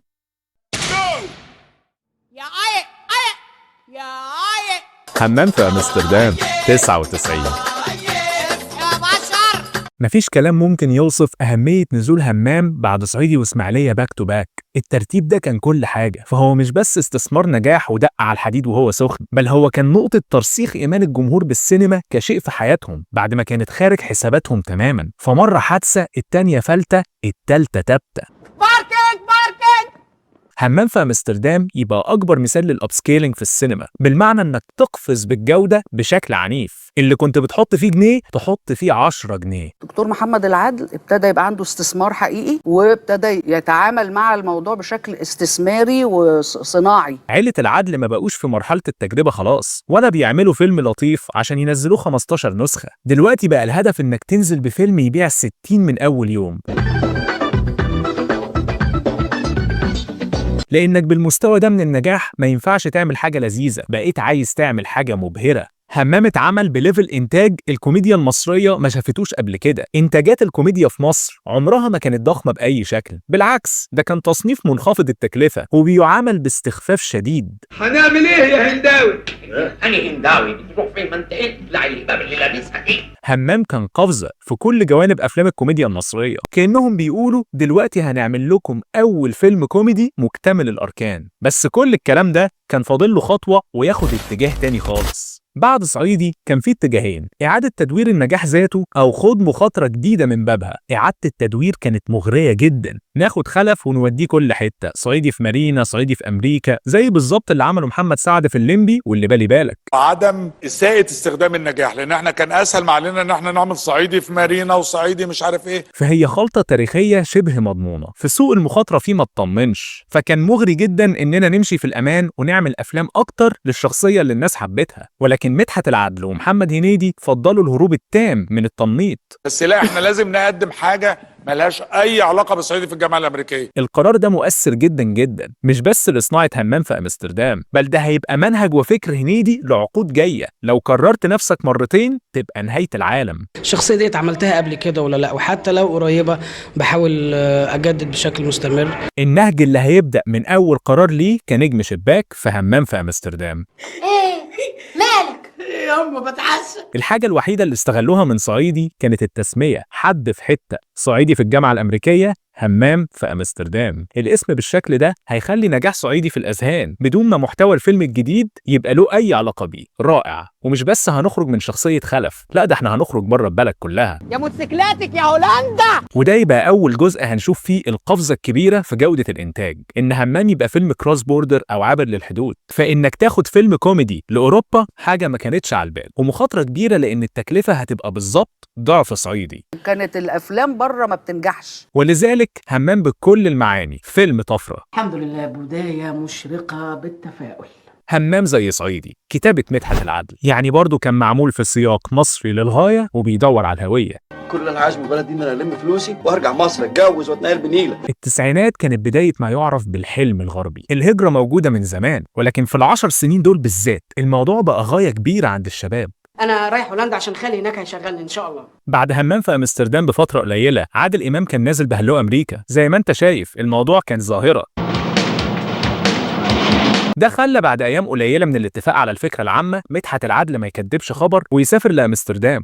بعدها ب4 أيام كنت أنا ومدحت العدل في أمستردام، ويبتدي بقى يشوف تجارب كل الشباب اللي هناك ويرسم شخصية همام من حصيلة التجارب دي. هنيدي كان الشخص الأنسب إنه يمثل الشاب ده بالذات، لأنه أكتر شخص يشبه المواطن الشائع في مصر، لأنه أساساً مواطن شائع مصري قبل ما يبقى نجم. محلية خصائص محمد هنيدي في الشكل والشخصية في غاية الأهمية في أحداث همام في أمستردام، لأن قصة الفيلم مش أي قصة، دي قصة صعود، قصة حلم بيتحقق. لازم كل شاب يشوف الفيلم يلاقي نفسه في همام، كل أب أو أم يشوفوا الفيلم يلاقوا ابنهم في همام. مفيش أنسب من هنيدي يعمل قصة صعود ومعاناة لشاب عادي جدا من الطبقة المتوسطة في حي شعبي لأعلى نقط النجاح في الحلم الغربي. لأن ببساطة قصة محمد هنيدي الحقيقية أصلا عبارة عن قصة صعود بعد معاناة لشاب عادي جدا من الطبقة المتوسطة في حي شعبي لأعلى نقطة نجومية. فهنيدي مش بيمثل همام، هنيدي يبقى نسخة معدلة منه، وده خلى رحلة صعود همام في غاية الصدق. مش مجرد شوف الشاب اللي نجح ده، هي شوف صاحبك اللي نجح ده أو ابنك أو أخوك اللي نجح ده. يا همام مبروك يا سيدي. الله يبارك فيك. وفي سينما محبطة وعقد كئيب قصة صعود تبقى أكتر حاجة الناس كانت محتاجة تشوفها، وبالأخص الحلم الغربي. لو صممت تكون هتكون جواك قدرة هتبني الكون. مدحت العدل مش أول مرة يتناول الحلم ده بالمناسبة، فهو عمل فيلم تاني خارج مصر برضه ونجح جدا في 93. أمريكا شيكا بيكا. لو همام قصة صعود، شيكابيكا يبقى قصة هبوط وفشل. كل ده عشان ايه؟ عشان ناكل؟ طب ما احنا بنموت اهو. وإيمانا بأهم مبادئ الخريطة: اديني يمل ما تشيلنيش هم. اللي عملناه في شيكابيكا محتاجين نعمل عكسه تماما في همام. طول ما الشمس بتطلع لازم نحلم يا طه. عشان ده اللي الكل محتاجه: السينما، الجمهور، والشباب المصري. وقد كان. ابتديت مشروع صغير كده، ادعيلي والنبي يكبر. أحمد السقا في دور أدريانو كان أفضل إضافة لقصة هولندا وللفيلم عموما. ساعد الفيلم إنه يعلى بجودة الإنتاج لمراحل ما اتشافتش في أي فيلم كوميدي. فبعد لما كان الفيلم الكوميدي عندنا بيتعمل ب 600 ألف جنيه بالستر، بقى عندنا مشاهد معارك ومطاردات ومشاهد بالشكل ده. أدريانو حرفيا صنع صورة السقا اللي عاش عليها سنين بعدها بنجاح. بعتني بكام يا صاحبي؟ وبما إننا بنقفز بكل التفاصيل، المشهد إياه اللي كسر الدنيا هنقفز بيه هو كمان، وهنحوله من مجرد مشهد قرب نهاية الفيلم لخط محوري في الأحداث. انتوا همك، احنا همك وانتوا تصدرين، ايه رايك بقى؟ شخصية يودا تبقى واحدة من أقوى شخصيات الفيلم. أستاذ أيمن الشيوي قدمه بشكل غير طبيعي وفي غاية الإقناع، لدرجة أثرت عليه شخصيا بالسلب. أنا كنت بتشتم في الشارع فلاقي في حد بيشتمني بدون مبرر، وشتيمة جامدة كمان. الصورة ومعالجة الألوان والحالة العامة مختلفة جدا، باهتمام كبير بالجانب البصري، بالأخص إن الفيلم اتحمض في معامل أوروبية. فعملنا همام طبعنا بره. ولكن في اهتمام أكبر بالجانب السمعي. لو لاحظت أنا ما اتكلمتش خالص عن الموسيقى التصويرية لصعيدي في الجامعة الأمريكية، ده لأنها كانت كلها على بعضها دقيقة ونص لخالد حماد، مستخدمة على مدار ساعتين. وزي بقية عناصر الفيلم، حصل قفزة غير طبيعية في عنصر الموسيقى التصويرية.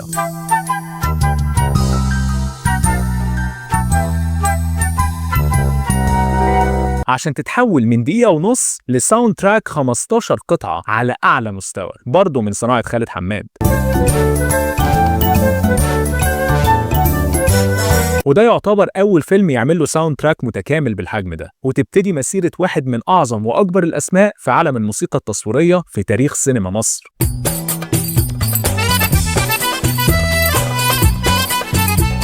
الساوند تراك الأصلي متوفر بالكامل على سبوتيفاي، وده مش إعلان.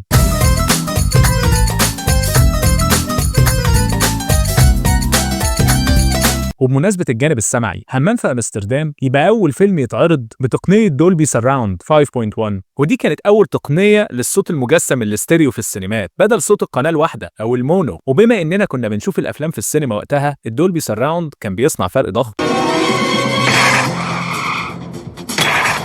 وده بالمناسبة حصل بسبب تروما الحب في التلاجة بتاعت سعيد حامد، فهو كان برضه مخرج همام في أمستردام. الحب في التلاجة كان أكبر مشاكله شريط الصوت، عشان يعادل سعيد حامد غلطة زمان في نجاح دلوقتي. قلت أي فيلم جايني تاني ههتم بالصوت جدا، وأوحش سينما فيك يا مصر هتسمع الصوت. وبصراحة احنا كان الصوت في أفلامنا رديء جدا في التسعينات عموما. ترجع الأفلام من المهرجانات عشان الصوت والصورة. فسعيد حامد يبقى رائد في تكنولوجيا الصوت في السينما المصرية. والموضوع ده مش هينتهي فقط مع همام، بس ده حوار لبعدين. المهم ان الموسيقى التصويرية والصوت المجسم خلوا الفيلم على قد ما فيه متعة مشاهدة على قد ما فيه متعة سماع. بس مفيش حاجة هتخلي التجربة ممتعة للآذان أكتر من أغاني الفيلم. اسم الكريم همام، لا قلت يوم كاوبوي ولا قلت انا بندام. ولو كنا بنتكلم عن ان مدحت العدل في ألبوم صعيدي كان بيناقش الهوية بشكل كوميدي، مش عارف اقول ايه بالظبط على ألبوم همام، فهو افضل تناول للهوية المصرية في اطار كوميدي على الاطلاق. يا مدام اتلمي دي المحروسة امي والنيل اهو عمي وبيجري بدمي. وزي بقية العناصر نط بالجودة نط عالية. وطبعا الأغاني من ألحان وتوزيع بقية الثلاثي رياض الهمشري وطارق مكور. بص يا ابني على هيبقى بكرة مليونير. طب وبعد كل الليلة دي والهوية والفلسفة والهبوط والصعود، همام نجح. همام في أمستردام نجح نجاح فاحش، نجح نجاح فادح. موقف شفته بعيني في أوائل أيام العرض، بالتحديد في سينما التحرير في منطقة الدقي، حوالي الساعة 11 أو 12 الظهر. تجمهر غير طبيعي في شارع التحرير بشكل تقول فيه مظاهرة أو حد بيفرق لحمة. ناس من كل حد وصوب، كله بيحاول يوصل لشباك التذاكر عشان يلاقي ورقة كبيرة مكتوبة بخط الإيد جميع حفلات اليوم كامل العدد. ده يعني حفلة 12 و3 و6 و9 كامل العدد. وحجز بكرة يبدأ من منتصف الليل. ولو انت عمرك ما رحت سينما التحرير، السينما دي كانت على الطراز القديم بسعة سينمات زمان اللي كانت بتتراوح من 800 ل 1000 كرسي. لما جددوها عملوا منها 5 قاعات من بتوع النهارده. اوائل ايام عرض همام كان في شبه استحالة انك تلحق تحجز، ولو لقيت هتلاقي اماكن بشعة. ده خلى تذاكر الفيلم تتباع في السوق السوداء. لما تروح اي سينما كامل العدد هتلاقي شخص عشوائي واقف بره بيقول لك كابتن عايز تذاكر، وطبعا باسعار توصل للضعف احيانا. الليفل ده من النجاح خلى الصحافه تتوقع ارقام فضائيه للايرادات. اللي يقول لك بالشكل ده هيوصل 30 40 50، وبصراحه المنظر كان يقول كده. ولكن همام جاب حوالي 23 مليون جنيه. وعايز اقول لك ان ال 23 مليون جنيه بتوع همام يبقى رقم اكبر من ال 27 مليون جنيه بتوع صعيدي.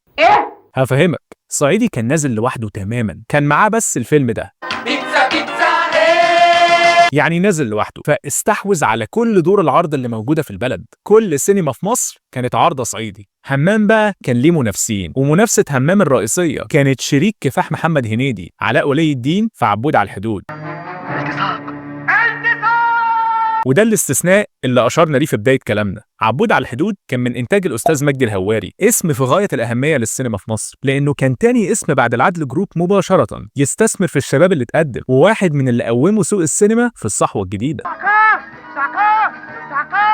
أنا قاعد طول الفيديو بقول سقف السوق سقف السوق، والكلمة دي مستفزة شوية من غير ما نشرحها. أعلى مبلغ إيراد كلي لصناعة السينما سنويا رقم محدد أو مقفول، ممكن تقل عنه لكن ما يزيدش. مبلغ مغلق، هنقول 5 قروش. 5 قروش دول بتوزعوا على عدد الأفلام. فعبود عمل 8 مليون، جزء كبير من ال8 دول اتاخدوا من همام، لأن الرقم الكلي مغلق، واللي بيروح لفيلم بيكون متاخد من جيب التاني. وهمام ما كانش بس نازل معاه عبود، ده كان نازل معاه الواد محروس بتاع الوزير، وبعد بتاع 3-4 شهور كده نزل عليها اللي هو أمريكا، يعني فيلمين مرة واحدة لعادل إمام، بالإضافة لبقية نجوم الجيل الذهبي وكمان يوسف شاهين. ونجاح همام تعدى دور العرض. همام كان أكتر فيلم مطلوب على شرايط الفيديو. يوم لما نزل الناس كانت بتتخانق عليه، وما كنتش ينفع تأجره أكتر من يومين عشان غيرك مستني والنسخ محدودة. خلاص تمت المهمة، السينما رجعت أكبر رجوع ليها في تاريخها كله. السينمات اللي بتنش بقت كامل العدد، اتفتحت سينما جديدة في كل ركن في البلد، في كل فندق، في كل مول، في كل شارع حيوي. البيوت اللي اتخربت اتعمرت. دور محمد هنيدي في رجوع السينما ما يتوصفش غير بتاريخي. بسبب ال3 أفلام اللي استفضنا جدا جدا في الكلام عنهم، السينما أصبحت أهم ملاذ ترفيهي للشعب من جديد لحوالي 15 سنة. من بعد ما كانت كلمة سينما بتنفر الناس، الموضوع اتحول لطقس أسبوعي عند الشعب. كان أي حاجة يتقال بعدها وسينما، هنروح غدا وسينما، نادي وسينما، عزومة وسينما. ذكريات لا تعد ولا تحصى مع السينما. الجيل كامل ما كانش هيبقى ليها أي وجود من غير محمد هنيدي. كل مرة دخلت فيها السينما شفت مافيا ولا تيتو ولا الليمبي ولا ميدو مشاكل، ما كانتش هتحصل من غير هنيدي. كل فشار كلته في السينما وانت رايح مع عيلتك أو أصحابك وبتضحكوا من قلبكم كانت هتبقى ذكرى مش موجودة لولا ال3 أفلام دول ولولا محمد هنيدي، الراجل اللي خدها زحف عشان أجيال تعرف تجري. تاريخ ال3 أفلام دول بالاستفاضة الشديدة دي مش بس للترفيه ولأن حكاياتهم جميلة، ولكن ده عشان أهميتهم التاريخية في مصير القوة الناعمة المصرية. ما ينفعش الأجيال الجديدة والقديمة تغفل عنهم. حكاية 10 سنين كفاح اللي اندفعت بحلم فؤاد واترسمت بقلم العدل وانتهت برجوع الفن السابع لأذهان وقلوب المصريين. وبالمجد ده نودع التسعينات، وعشان في آخر سنة فيها يبقى لمحمد هنيدي في السينمات فيلمين. أنا ما قلتلكش على الفيلم التاني لأنه بصراحة مش فيلم قوي، ألاباندا 98. هنيدي والمسرح حكاية واحدة، من غير مسرح ما كانش هيبقى فيه هنيدي. من مسرح كلية حقوق حكايته ابتدت. وكان بقى في الفريق مين؟ خالد الصاوي، وكان خالد صالح الله يرحمه، واحمد عبد الله. وعلى خشبة بقية مسارح مصر حكايته كملت.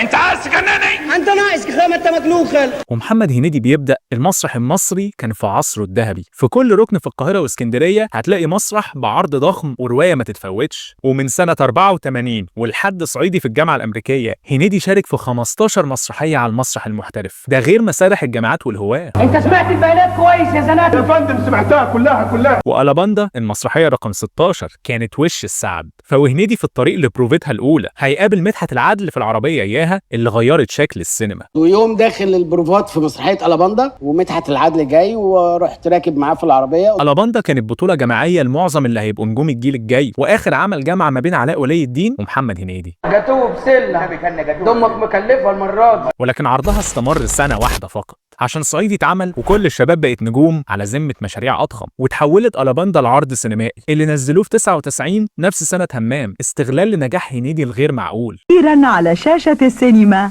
ألاباندا. العرض ما نجحش في السينما لأسباب كتير، ولكن كسر الدنيا في نوادي الفيديو ثم التلفزيون، وبقى من علامات المسرح المسجل. اخويا افتكرتني افتكرتك. وبرغم ان ألاباندا انتهت بعد سنة، حكاية المسرح مع هنيدي لسه هتبتدي. أول شيء عمله بعد عودته من همام كان مش أي حاجة تانية غير المسرح. عفروتو 99. عفريت مجنون وهد الكون ولا 100 مليون يتحدوني.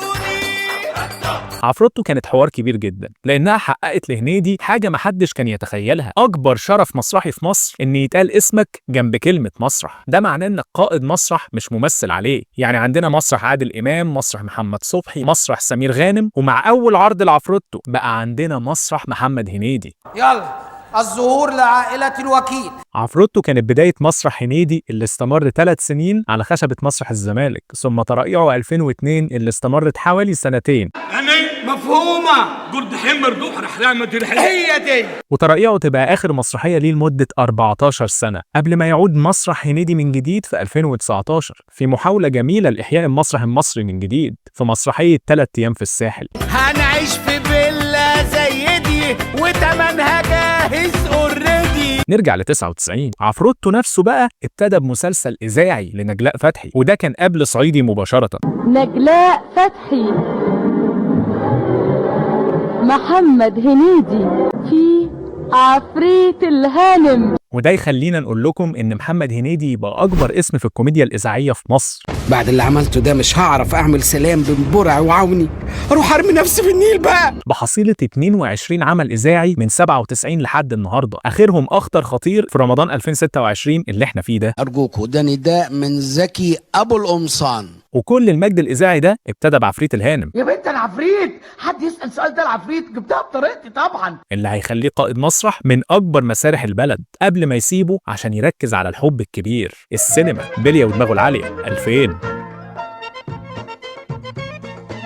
عماد عبد الرحمن الفولي أو بلية ملوش أي علاقة لا بخلف ولا بهمام، شاب جديد تماما. الفيلم كله جديد ومستمر في نمط هنيدي في عدم التكرار. الكوميديا رائعة، الرسالة سامية، والكاست غير عادي. تفاهة ايه؟ تفاهة. بداية من بلية، أفلام هنيدي ما بقتش تشوف أكتر من أغنية أو 2 بالكتير، في نهاية لأسطورة ألبومات هنيدي في أقوى وداع ليها في ألبوم همام.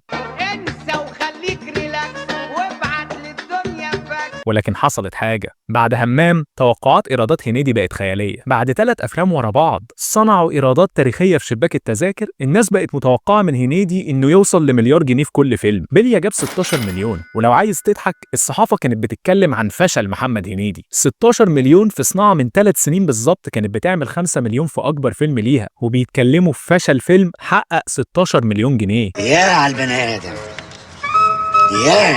ده يوريك قد ايه هنيدي غير في شكل السينما ومفهوم النجاح فيها، وان مقاييسنا خلاص بقت في السماء. السبب الاكبر في ان هنيدي ينزل عن ال20 مليون ان السوق اللي كان بيلعب فيه لوحده دلوقتي اتغرق افلام زي ما قلنا. وفاكرين لما شرحنا ان كل جنيه فيلم بيعمله بيبقى متاخد من جيب التاني؟ موسم 2000 نزل فيه الناظر وتقاسم الايرادات بالنص مع محمد هنيدي ب16 مليون لكل واحد فيهم. فبلية نجح نجاح كبير جدا وعجب الناس، ولكن السوق هو اللي اتغير. بس ده ما يغيرش شيء في حسابات السوق. هنيدي لسه بريمو. جاءنا بيان التالي 2001.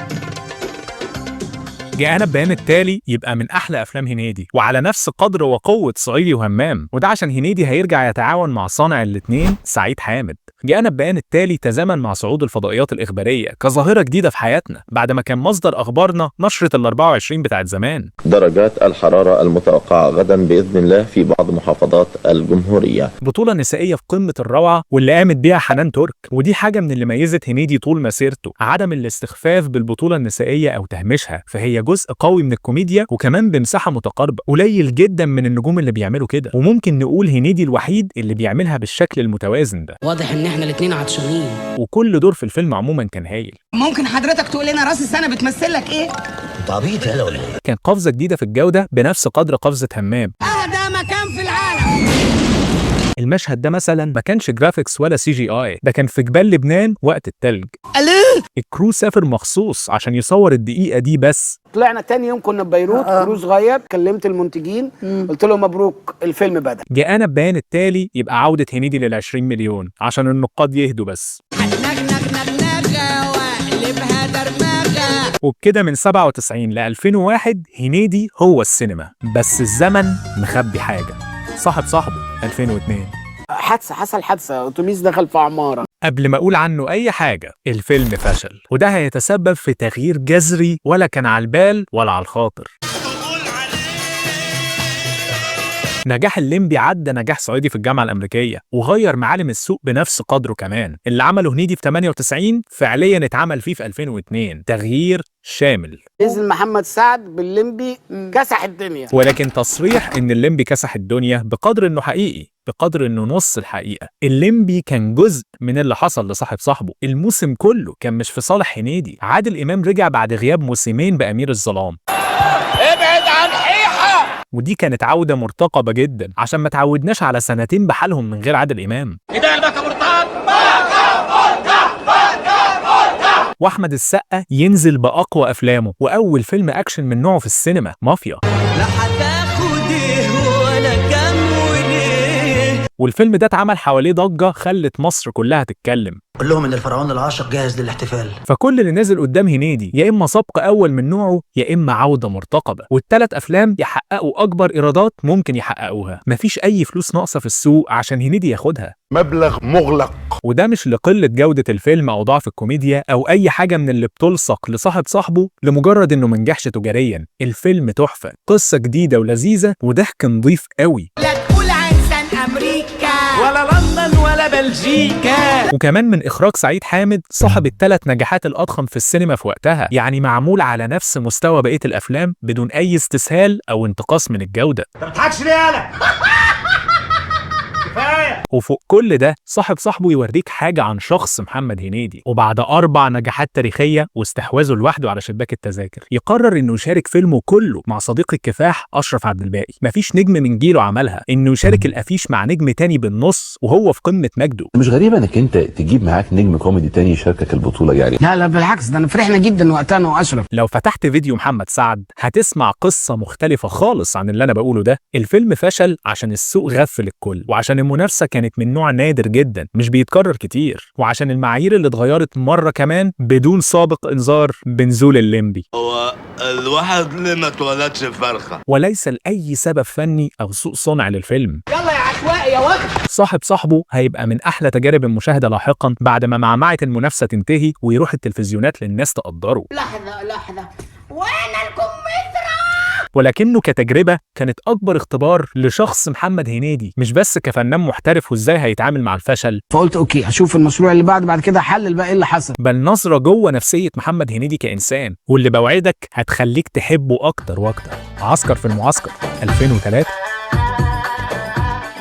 تتوقع بعد فشل صاحب صاحبه يلوم محمد هنيدي قراره لمشاركة البطولة ويغير معاييره بقى ويسند الفشل على انه ما استحوذش اكتر على الشاشة. هنيدي عمل العكس تماما. هنيدي كان راجل بتاع جودة مش تجارية فارغة، بتاع مشاركة مش تكويش، ما بيلومش افراد، بيفهم السوق ويحاول تاني. اوكي تعال نشوف النقطة الغلط فين ونعالجها في الفيلم اللي بعده. فهو هيشارك البطولة مرة كمان ويجيب كوميديان قوي في نقطة حلوة من كاريره زي ماجد الكدواني، انصر دينك يا خضر، ويدي ادوار كبيرة في الصف الثاني لحسن حسني وصلاح عبد الله، رسول كولونيا عشان كوريا، ويقدم وجه جديد للسينما وهي لقاء الخميسي. يا لهوي يا خضر على اللي شفته مع أبلة كوريا، يا لهوي يا من إخراج محمد ياسين وكتابة صانع المنافس الشرس بنفسه أحمد عبد الله. عسكر في المعسكر واحد من أحلى أفلامه، ولكن البلوت تويست الحزين إن عسكر في المعسكر كمان هيفشل، المرة دي بسبب حرب توزيع. عادل إمام كان عامل التجربة الدنماركية وسعد نزل بالليمبي تاني، وده بقى ما كانش موضوع صراع شباك تذاكر بس، بل كمان صراع حيتان على تورتة السينما برقمها المغلق. الفيلم اتحارب وقتها جدا ليه مش عارفة التفاصيل قوي، بس في 3 نجوم كوميدي، مين اللي هيبقى نمبر 1؟ وده يؤدي خسارة عسكر في المعسكر للصراع ده، بما يعني خسارته في شباك التذاكر. هل تتخيل يعني ايه النجم اللي كان هو الصف الاول بنفسه يفشل له فيلمين معمولين باعلى جودة وورا بعض؟ دي حاجة تكسر اي نجم. برضه لو فتحت فيديو محمد سعد هتلاقي قصة تانية خالص. ابا انا عايز اتجوز. محمد هنيدي اخر مرة هيشوف المركز الاول لسنين قدام هتبقى في جاءنا بيان التالي، عشان يبقى هنيدي اكتر المتأثرين سلبا بنزول محمد سعد السوق. ولكنه عمل حاجة مفيش اي نجم في مصر عملها، انه يكبر دماغه تماما من الصراع على الصدارة، وقرر يصارع على الجودة والاستمرارية، حاجتين اهم بكتير جدا من الصدارة على المدى البعيد. السينما هتخلص ودور العرض هتخلص، هل الفيلم ده هيعيش ولا مش هيعيش؟ لا دخل في صراع صحفي ولا تراشق ولا اي نوع من انواع الشوشرة ما بينه وما بين اي حد. كفانا فتن يا رب، كل الافلام تجيب اعلى الايرادات، ده في النهايه لصالح الصناعه ولصالح السينما المصريه. ومشي بمبدأ بسيط وراقي للغاية، طول ما عندي ناس عايزة تتفرج عليا ومنتج عايز ينتج لي، طول ما فيلمي عالي الجودة، طول ما هعتبر نفسي انجح واحد في الدنيا. انت اللي عليك تشتغل فيلم كويس قوي وتتعب فيه جدا جدا. انا بعمل فيلم حلو ورا فيلم حلو، مركز اول مركز خامس ولا يفرق. اني وحش ما بيهموش مش الجودة ثم الاستمرارية ثم الاستمرارية. فول الصين العظيم 2004. وبعد خروجه من ضربتين في الراس يسافر هنيدي يعمل تاني فيلم كروس بوردر بعد همام بفريق عمل اسطوري، شريف عرفة اخراج واحمد عبد الله كتابة، بقصة مش عادية واسم لوحده يضحك، حتى افيش الفيلم ابداع. يوم ورا يوم حبيبي مجاني نوم حبيبي. وسواء الجزء اللي في مصر او الصين الضحك ما بيقفش. ربنا جاوي يا مهير. سيبني عشان يقويني. وبالنسبة لجزء الصين، التصوير بالفعل تم ما بين الصين وتايلاند، واغلبية الاحداث كانت في تايلاند. ليفل بصري غير عادي على فيلم كوميدي، اماكن تصوير خرافية، جرافيكس ومعارك ما حصلتش. والانفجار ده بالمناسبة حقيقي 100%. أعلى برودكشن فاليو في تاريخ الكوميديا المصرية، يخلي همام جنبه فتح كلام. فول الصين العظيم نجح، ولكن كان المركز الثالث. يهمنا ما يهمناش. انا ما بقتش خاف زي الاول، انا بقيت بخاف. يانا يا خالتي 2005.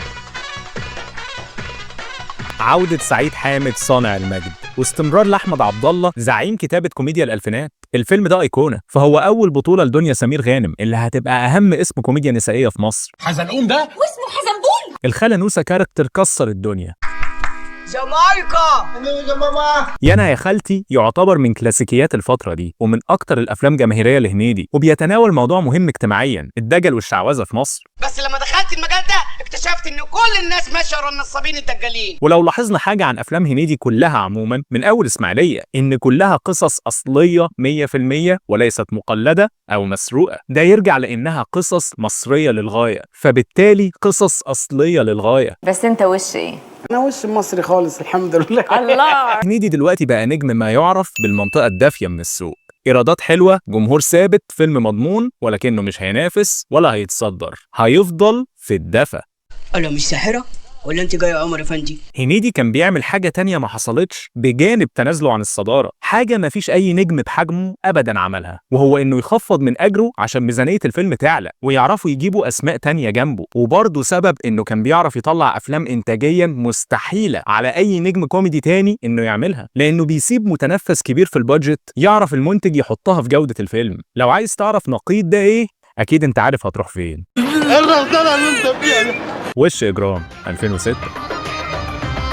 وش إجرام فيلم يهلك من الضحك، كاست رائع والبطولة المشاركة كلها نسائية، اسم كبير زي لبلبة واسم شاب زي بشرى. هاتي ولا 50 جنيه اجيب انتبيوتيك. وبتغيير جلد تام في الإخراج بدخول وائل إحسان، أهم مخرجين كوميديا مصر، وكتابة بلال فضل. انا عندي حضرتك 3 عربيات، BM وCM وجاجور. دلوقتي هتشوف وش إجرام مش هتصدق عملوه إزاي، وهيبقى عندك حق، لأن الفيلم ده ما تفهمش خالص لما نزل، الناس اعتبرته سريالي، مش عارفين أصلا بيقول إيه. كانت عصابة ايه يا طه؟ كنا بنخطف بنات من ثانوي بنرجعهم اعدادي.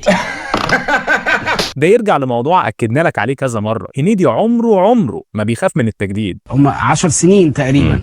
انا اتنوعت فيها بالشخصيات اللي انا عملتها، ومفيش تجديد اقوى من وش اجرام، واحيانا التجديد بيحتاج وقت عشان الناس تتعود عليه. لا خد عمري بس سيبوا حياتي. وكبقية افلامه عرضه التلفزيوني غير المفاهيم دي كلها. ما تفهمنيش غلط، وش اجرام ما فشلش، ده عمل قرب ال 11 مليون، هو بس كان اقل اسماء النجوم ايرادات ونزل للخامس، ولكن وطول ما احنا في الدفا ما يهمناش. بعدها مباشرة محمد هنيدي هيعمل حاجة أول مرة تتعمل والجمهور تاني خالص، سوبر هنيدي 2007.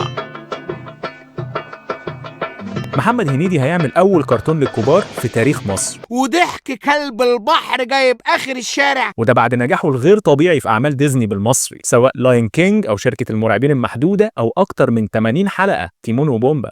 ساعات بنبقى في ورطة بس ما بنروحش في الكازوزة. بالإضافة لآل شمشون النسخة المصرية من ذا سيمبسونز. بقول لحضرتك إيه، أنت هتاكل كل المايونيز بتاعك؟ من حسن الحظ إن إحنا عاملين فيديوهين من بابهم على الموضوعات دي ومن زمان، واحد لسوبر هنيدي وواحد عن ديزني بالمصري، اللي يبقى أقرب الفيديوهات لقلبنا على الإطلاق، وكويس إن إحنا عملناهم، وإلا الفيديو ده كان هيتزود له ساعة كمان. كفاية بقى يا أخي، أنت ما بتحسش. ومش دول بس اللي هنيدي عملهم في عالم الكرتون، فهو عمل أمير ورحلة الأساطير، سيد أندرويد، وفولي، والفارس والأميرة. أفيقة أيها المنكودان. أفيقة دي عايزة لها قهوة بقى مفيش فنان في مصر عمل للكرتون قد اللي هنيدي عمله، ومش بس اشتغل في كل المنصات الإعلامية من سينما لتلفزيون لمسرح لراديو لكرتون، بل ساب أهم البصمات في كل منصة فيه، حاجة تحطه في حتة لوحده أكتر ما هو أصلا محطوط في حتة لوحده. رجعها مطرح ما كانت وإلا علينا العوض العوض العوض وبس. نرجع للمنصة الأهم، عندليب الدقي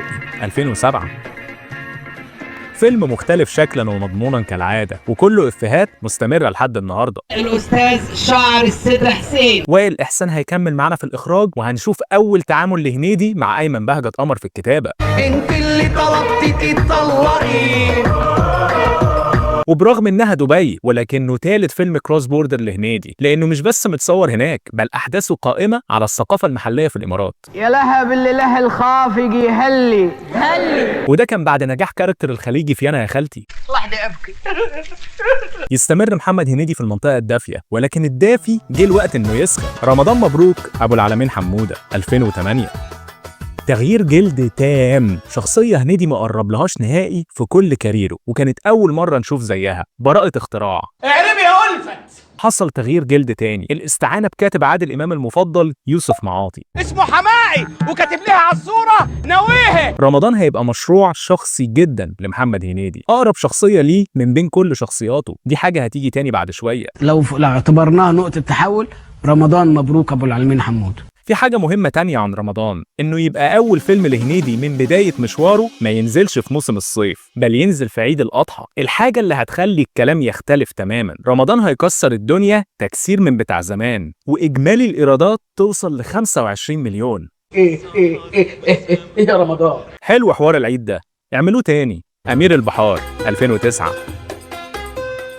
مهما حب شخصية أو حتى تسببت في نجاحه وعودته، محمد هنيدي هيبقى عنده حساسية من تكرارها وتكرار نفسه، ده هيخليه يعمل أبعد شخصية عن رمضان ممكن تتعمل. كل ده عشان كلنا ايس كريم، امال لو كلنا ام علي كان عملوا فينا ايه؟ كأنه مسك تفاصيل رمضان وعمل عكسها واحدة واحدة. اطلع بره يا بواب. في حاجات كتير قوي مميزة في الفيلم ده، أهمها موقع التصوير، فنص الفيلم متصور في عرض البحر بتقنية مختلفة جدا. إنتاجيا كان من أشد الأفلام إرهاقا، 21 يوم 3 مراكب شابكين في بعض في نص البحر. وكعادة هنيدي من يوم ما طلع بيقدم لنا شكل لوكيشن ما اتعملش قبل كده من غيره. فروحنا اول يوم لقينا مراكب كتيره جدا جدا، ده اللوكيشن، ممثلين بتنط المركب لمركب دنجهات راحه جايه تجيب الغازات والمش عارف ايه. هيحقق اعلى ايراد يومي في تاريخ السينما، وطبعا الكلام ده بقيمه فلوس ايامها، وكمان يكسر حاجز ال 20 مليون في الايرادات الاجماليه. امير البحار ولع نار. اللي حصل في رمضان مبروك وامير البحار واستعاده الصداره يثبت ان استراتيجيه هنيدي طول الوقت كانت الاستراتيجيه السليمه، ما تبصش تحت رجليك وبص على الاستدامه، ومساله وقت الجوده هتكسب وهتتصدر من تاني. هو ده مقامك يا سلوى. 2009 هتبقى اخر سنه لهنيدي في الموجه الاولى من السينما، لانه هيغيب عنها في 2010 لتحضير عودته للتلفزيون، وفي النقطه دي يبقى عندنا 12 سنه ب 12 فيلم. محمد هنيدي ما قدمش فيلم وحش او رديء او يتنسي، بعد ما معارك الشباك انتهت والترتيب لم يعد له معنى، افلامه عاشت اكتر من افلام كتير نفسته، مفيش ولا فيلم واحد بس فيه شخصيه او قصه شبه التانيه باي شكل. دلوقتي نعرف بدون شك ان اي ناقد او مشاهد وصف هنيدي بانه مكرر او مش بيجدد من نفسه، هو ببساطه مش عارف بيتكلم عن ايه او بيهاجم لغرض الهجوم، لان هنيدي عنده 99 مشكله، التكرار مش واحده منهم، ومن وهو سنيد. الشخصيه ديت عملتها قبل كده ولا لا، بحاول اجدد بشكل مستمر. وبجانب عدم التكرار فما فيش عند هنيدي اي نوع من الانانيه او الاستحواذ. هو مؤسس مدرسه العمل الجماعي في السينما وابقى عليها حتى في اعلى نقطه نجوميه ليه، ورفض التخلي عنها تحت اي ظرف. فبرضه اي حد بيتهم هنيدي بانه يعمل بشكل فردي ما يعرفش الراجل ده اطلاقا، لا على المستوى الفني ولا الشخصي. يعني صاحب فضل بعد ربنا على جيل كامل كله، وهفضل اقولها في كل برنامج، محمد هنيدي. تنتهي الموجة الأولى من عودة السينما في 2010 وتاخد السينما أجازة في 2011 دايما عارفين سببها. في السنة دي محمد هنيدي يرجع للتلفزيون بالشخصية اللي رجعته للصدارة من جديد، مسيو رمضان مبروك أبو العالمين حمودة 2011. والأول مرة في تاريخ محمد هنيدي يكرر شخصية مرتين، ولكن زي ما قلنا رمضان مبروك قصة حب لمحمد هنيدي. انا استمتعت بالراجل ده جدا حتى على المستوى الممثل بقى كمان. وبعد 12 سنة من غير تكرار ليه عندنا واحدة يقدر يكرر فيها، ولكنه لو هيكرر الشخصية مش هيكرر تقديمها. اهلا اهلا يا حبيبة الروح. فمع هنيدي لازم يبقى فيه تجديد عنيف وإلا ما يبقاش هنيدي. هياخد رمضان مبروك ويروح بعيد لحد فرنسا عشان يبقى أكتر واحد سافر بالعمل الكوميدي في مصر، وأخده من تصنيف منخفض التكلفة لتصنيف مبهر بصريا دايما راكب طيارة. السلام عليكم. طب بونجور. والحمد لله المسلسل نجح جدا وعجب الناس، بس هنيدي مش هيطول في التلفزيون. لحسن الحظ سوق السينما رجع بسرعة وما طولش في الراحة. تيتا رهيبة 2012. ميسا باي. ميسا رؤوف. نفس النمط، شخصية جديدة لانج، انا وقوف وقفة طمان. مشاركة جماعية في البطولة لأسماء عملاقة سواء الأستاذة سميحة أيوب أو إيمي سمير غانم أو باسم سمرة، تأكيدا على إن هنيدي عمره ما هيلعب لوحده. انت مستهيفنا بقى يا مستهيف.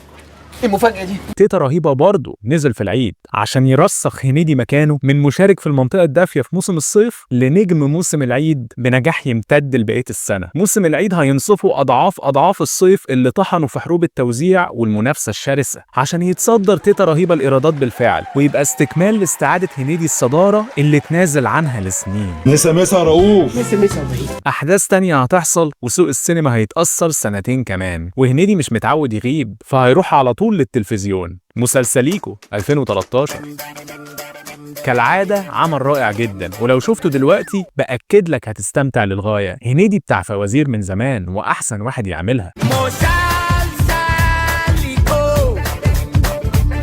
ولكن الفوازير نزلت في ظروف قاسية وده أثر جامد على نسب المشاهدة، ولكنه زي أي عمل لهنيدي عالي الجودة برغم ظروفه. رحنا جنينة الحيوانات فحضنت غولة. سنتين يعدوا الدنيا تهدى وترجع السينما. يوم ملوش لازمة 2015. بدل البطولة النسائية الواحدة بقى عندنا 2 مرة واحدة، ومش أي 2. روبي من أكبر الأسامي النسائية في مصر وعملنا عليها فيديو من بابه. لا بتحبني في السبكونشس. فين يا اختي؟ في السبكونشس. وريهام حجاج كانت بطل الدراما. شيل الزبالة دي مش عاجبس بطريق. ليه يا يحيى كيوت قوي. بالإضافة لاسم زي محمد ممدوح في البطولة المشاركة. انت يا ابن خالتي. ويتصدر الإيرادات برغم إن الوقت ده دخول السينما كان مخاطرة على الناس. بس نزل في وقت كان في مشاكل وقنابل في السينمات وكان في دوشة يعني. هنيدي بقى نجم الصدارة من جديد، كل فيلم بينزل له بيتصدر. نتوقع المزيد ولا ما نتوقعش؟ عنتر ابن شداد 2017. الفيلم ده خيش تخيشة وحشة قوي، يعني ما حصلتش من وقت صاحبه. الفرق ان الفيلم حتى بعد نزوله التلفزيونات ما نالش اعجاب الناس ولا بقى من الكلاسيكيات. احنا رحنا لقينا اللي حصل قلت له قدر الله ما شاء فعل، عشان يبقى العمل الوحيد اللي ما نجحش بسبب جودته مش بسبب ظروف السوق. الفيلم ما طلعش زي ما احنا كنا عاوزين. والفيلم بصراحة مش وحش قوي، وفي كل العناصر المعتادة لهنيدي من كاست كبير وعمل جماعي وفكرة أول مرة تتعمل. قول لي بقى اسم الحقيقي ايه؟ عنتر. نعم. بس التنفيذ كان نص، وانت كمشاهد مش متعود من هنيدي انه يعمل حاجة نص. الهكس والافراح. ولكن فاكرين محمد هنيدي بيعمل ايه لما يفشل له عمل؟ بيجري يعمل حاجة احسن منه على وجه السرعة. فكر في اللي هتعمل ايه بعد كده. الاحباط ملناش فيه، فياخد هدنة من السينما ويروح على التلفزيون يعمل لنا حاجة روعة. أرض النفاق 2018 إعادة تناول واحدة من أفضل كلاسيكيات كوميديا الأبيض وأسود، أرض النفاق لفؤاد المهندس. دي حبوب الكرم. ولما تاخد حاجة قديمة وتعملها، الاحتمال الأكبر اللي احنا متعودين عليه إنها هتبوظ. ولكن أرض النفاق مش بس هينصف العمل الأصلي، ده هيخلي النسخة الجديدة استكمال للقديمة مش نقش منها. نتوكل على الله ونجرب حبايه الشجاعه. ويكسر الدنيا المسلسل. انت بتعمل كده ليه يا ابني؟ مش عارف، بعمل كده. فسوق السينما ما بقاش زي زمان، معالمه اتغيرت خالص. ما بقاش 4 مواسم ب30 ل50 فيلم وحروب توزيع، بقى كام فيلم في السنة بينزلوا في أي وقت بدون أي التزام سينمائي زي الموجة الأولى اللي كان فيها مواسم ما ينفعش ما تنزلش فيها لو عايز تستمر. وعشان كده حصل غياب 3 سنين بحالهم عن السينما، ولكن العودة جاية.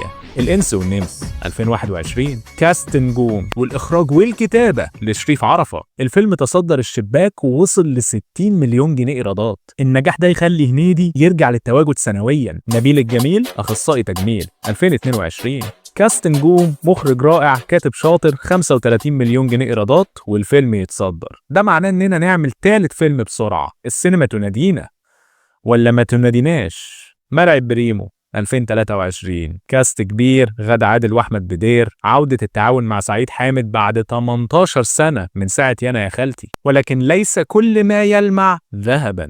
الفيلم ما نجحش، بل ممكن يكون أكتر فيلم تعرض لهجوم واستنكار في تاريخ أفلام هنيدي. خسارة محبطة جدا.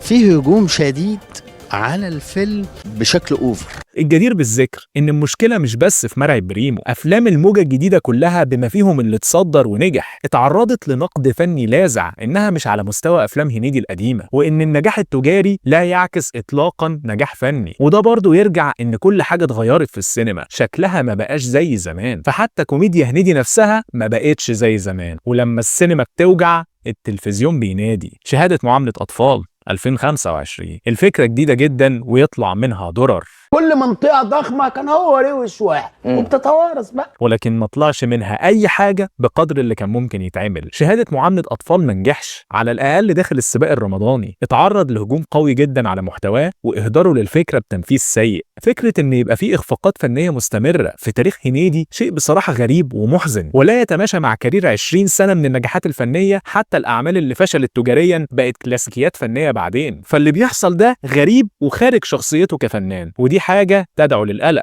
الاسم اللي قدم لنا ضحك مفيش زيه، لا يليق بيه قدر الإخفاقات الفنية دي وبشكل متتالي. ولكن في خبر حلو، عيد الأضحى الجاي 2026 احتمال كبير جدا ينزل فيلم باسم الجواهرجي، كتابة عمر طاهر وإخراج إسلام خيري، وبطولة نسائية لاسم ضخم زي منى زكي، يعني كاست ذهبي. الفيلم ده خلصان من زمان ولكنه منزلش وفضل يتأجل، وأخيرا احتمال كبير ينزل السنة دي، ويا رب ما يحصل تأجيل تاني. متوسمين خير جدا فيه، لأن عرفنا ان لما هنيدي بيقع بيجري اكتر على النجاح. فكر في اللي هتعمل ايه بعد كده. وسواء ده حصل او ما حصلش، محمد هنيدي قدم اعمال مش هتسيب جيل بدون ما تترك فيه وفي ذاكرته اثر كبير. انقذ السينما، دعم المسرح والتلفزيون، تمسك بالاذاعه وصنع الكرتون. برغم اي اخفاقات فنيه او قرارات شخصيه، محمد هنيدي مش مجرد فنان، بل هو صفحه بحالها في تاريخ فن مصر، الصفحه اللي يجب تاريخها وحفظها والاحتفاء بيها دائما. الضحك اللي قدمه هيسيب قلوب كتير فرحانه، وده هيستمر الاجيال واجيال قادمه. من اسمى الانجازات الفنيه ومن اكتر الرحلات اللي استمتعنا بتوثيقها. لو عجبك المحتوى نتمنى تشترك في القناه، لان ده اكبر دعم لينا اننا نستمر